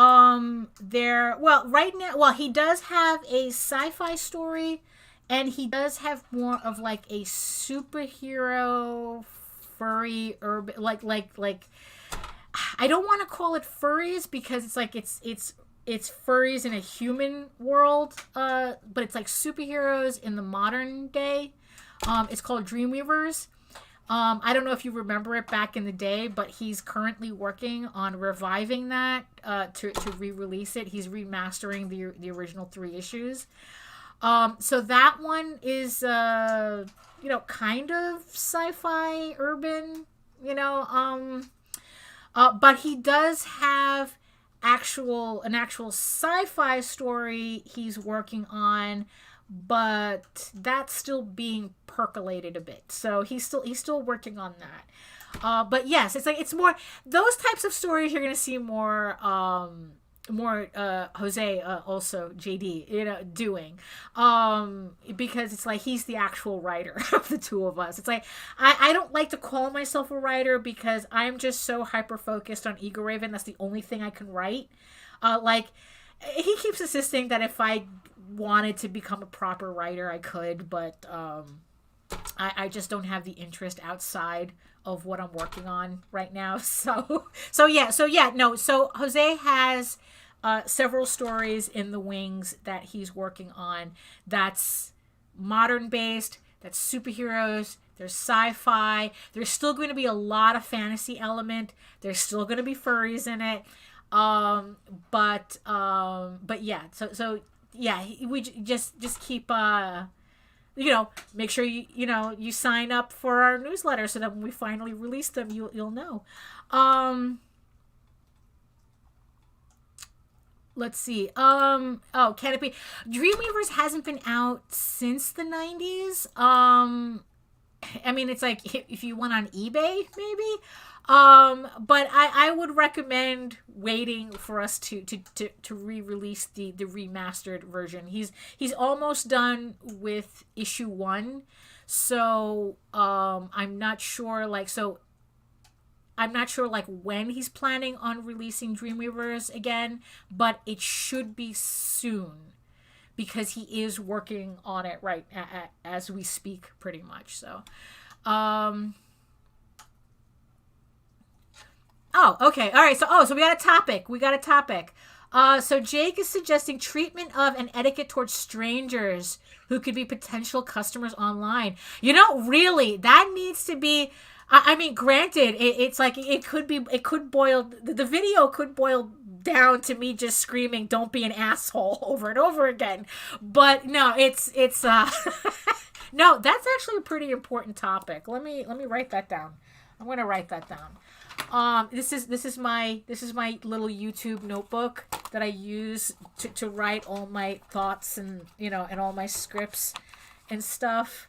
And yeah, it's like, so this is so these are some of the notes for the next couple of videos that I'm planning. So this is how I start off. So let me write that down,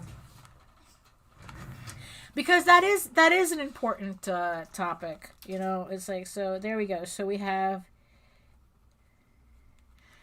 treatment of and etiquette, of course. You get to see my stupid writing because I'm misspelling everything already. So, strangers who could be potential customers. Yeah, because I got a story about that. I really got a story about that. But this is more like customer etiquette towards... There, so you get to see my chicken scratch. So when I sent out the PDFs for Ego Raven, which everybody should have, everybody who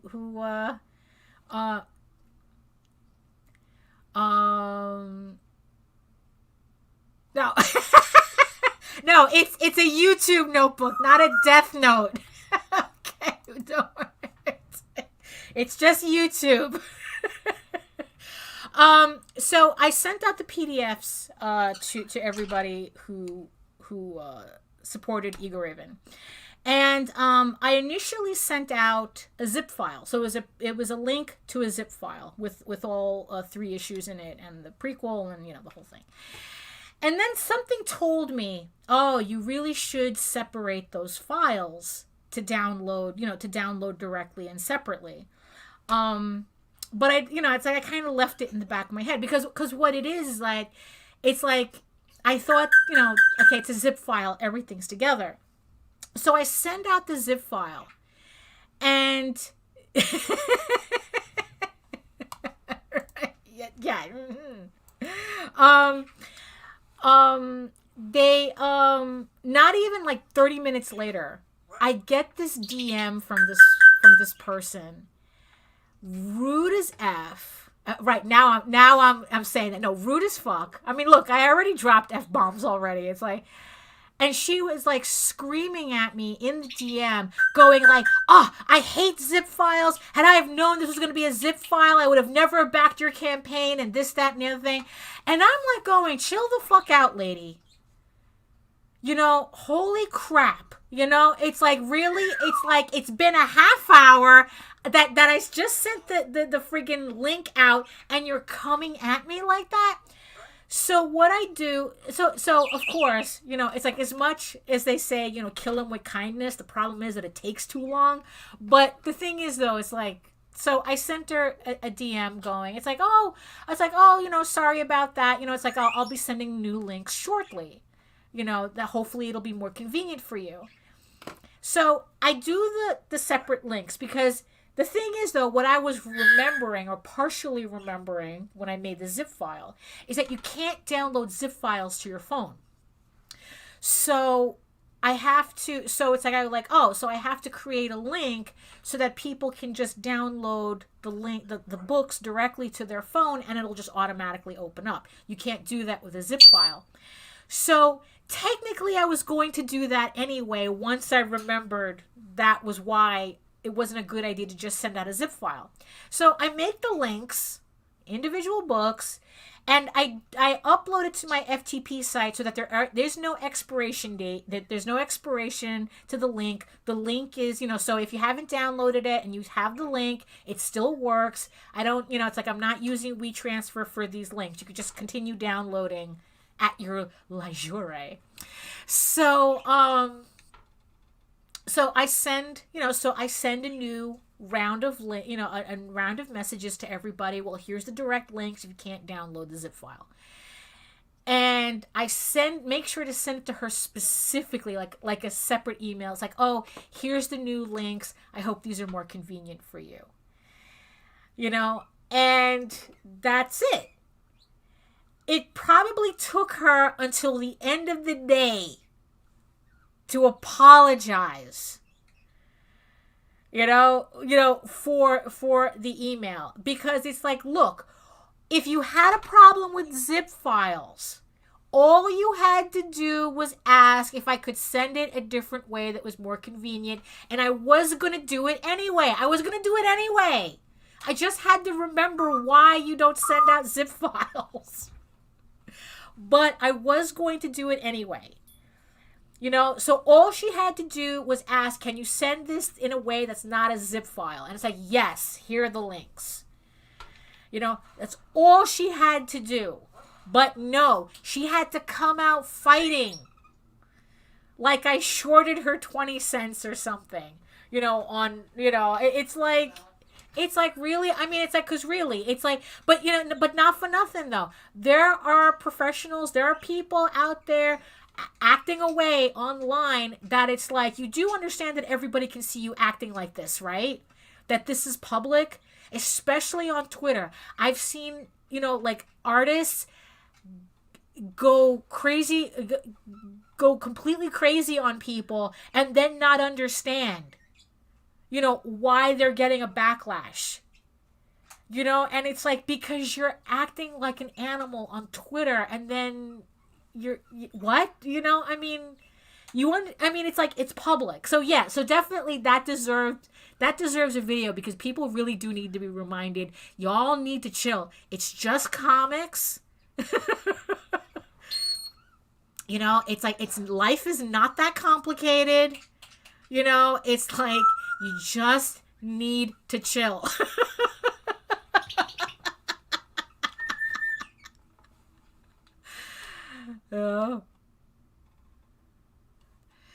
Right. You know, it's funny. It's like I've been thinking of doing that too, of like taking clips, because that the whole shorts thing is like a thing too, where people like take 30 seconds or a minute and they just upload it. So that's probably something that I'll also see if, it's just that editing videos is, it's a thing. So maybe once I get back into the routine of editing videos, especially since now it's like I'm going to teach myself how to use Premiere, because before I was using Power Director, and I want to try to use not Final Cut, Premiere, Adobe Premiere. So so it's like, yeah, so once I get everything, so once I get back into the routine of videos again, then I'll start going through my my live streams and try to see if I can catch all those snippets, although it's probably gonna require a lot of editing considering the tangents I go off on. So, oh my goodness. Wow. Okay. Oh, thank you, Jay. Yes, thank you. I try to entertain. Yeah, no. YouTube does it too. It's like I'm able to download the video after the stream, so I can edit it. But it's like I said, I just have to get back into the routine of editing videos. And, and like I said, and then building up my channel again, like really going back. So it's like, and also that's the thing too. Yeah. So I just want to thank all the recent people who subscribed to my YouTube channel. Thank you very much. It's like I jumped from 913 to 920 in a couple of days, 22 in a couple of days. So thank you very much for that. Thank you. I'm trying to build back up the channel. So, wow. So, okay. So we're already over 2 hours. Like I said, I got pretty much nothing done, but I had a great time with everybody in the chat. So nice to see everybody again. And yeah, and in the end, it's like, look, this is the reason why I do the live streams, because it's like, look, until we're going back to conventions again, it's like, it's like, I don't have anyone to talk to. So, so it's like, so at least, you guys are there to keep me, to keep the brain going. So, yeah, so, let me just, this thing. Okay, so where were we? Okay. Oh, here we are. Okay. So, okay. Oh, no, I have to fix myself first. Look at that. I'm being messy already. Look, here we go. There we go. Now we're cooking with gas. Oh, boy. Okay. So, like I said, I had a lot of fun today. It's like, every chat lively, everybody together. I got my Jake and my Joe. so life is complete. Okay, so I hope you enjoyed my little my little segue into art vinyl collecting, so at least that was something a little different, but hey. So yeah, so in the end, here we are. So thank you so much for making it through another live stream. Extra love to everybody in the chat. It's like, you guys kept it moving, you kept it lively, and you kept me talking. So that's the important part. It's like no weird music in the background, this time around. Didn't have to play any weird music, because we, it's like no dead spots. So there you go. That's actually a pretty good thing. So you can check out my social media here. You can check out my social media sites listed here beside me. If you're watching this on Facebook and Twitter. You can also check me out on my YouTube channel. You can see the replay of this on YouTube. Yeah, so that's all here. Or you can head on over to egoworks.com, EGOWORKS, where you can see all of my links and all of my galleries. You can check out pretty much everything, all my furry art and everything. So yeah, you go to egoworks.com and you can see links to all of my galleries. And also, you can download a free PDF of Eagle Raven, Heir of the First Unicorn while you're there. You can also read the first 5 issues of Eagle Raven for free at the website, but you can download a 16-page sampler of the full color first issue, remastered first issue, if you want to try that out. Because it's like I said, Kickstarter. March 14th, 2022 coming up. So this is your way to check it out if you've never seen it before, never heard of it before. So you can check out my book, see if that's something that maybe you'd like to support in March. It's for issues 1 through 4 and the prequels, so you're not missing, you're not going to miss anything. It's going to be the whole thing there because I worked too hard on this project to just say you missed out. No, you did not, and you need to cut that out. That's a bad sound. I'm sorry. So you can do that. So you can download a free sample of a free PDF of Eagle Raven, Heir of the First Unicorn while you're there. And also, don't forget to sign up for my monthly newsletter where you can get free Tall Tales PDFs. Just for signing up. So make sure you do that before you go. You see the little graphic there, free comics, you get something, just for showing up. So, and also all the links are in the, if you're on YouTube, it's all in not the comment section. What do they call that thing? The show notes? What is that? It's like, I don't know. I'm sure there's an official name for that.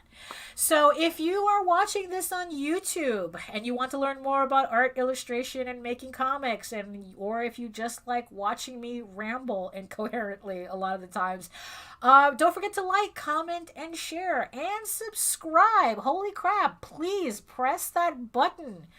It's like you don't have to press the notification bell if you don't want to get annoyed with notifications. You could just subscribe. If you enjoy what I'm doing here, please subscribe. It's for free. It doesn't cost anything. It's worldwide.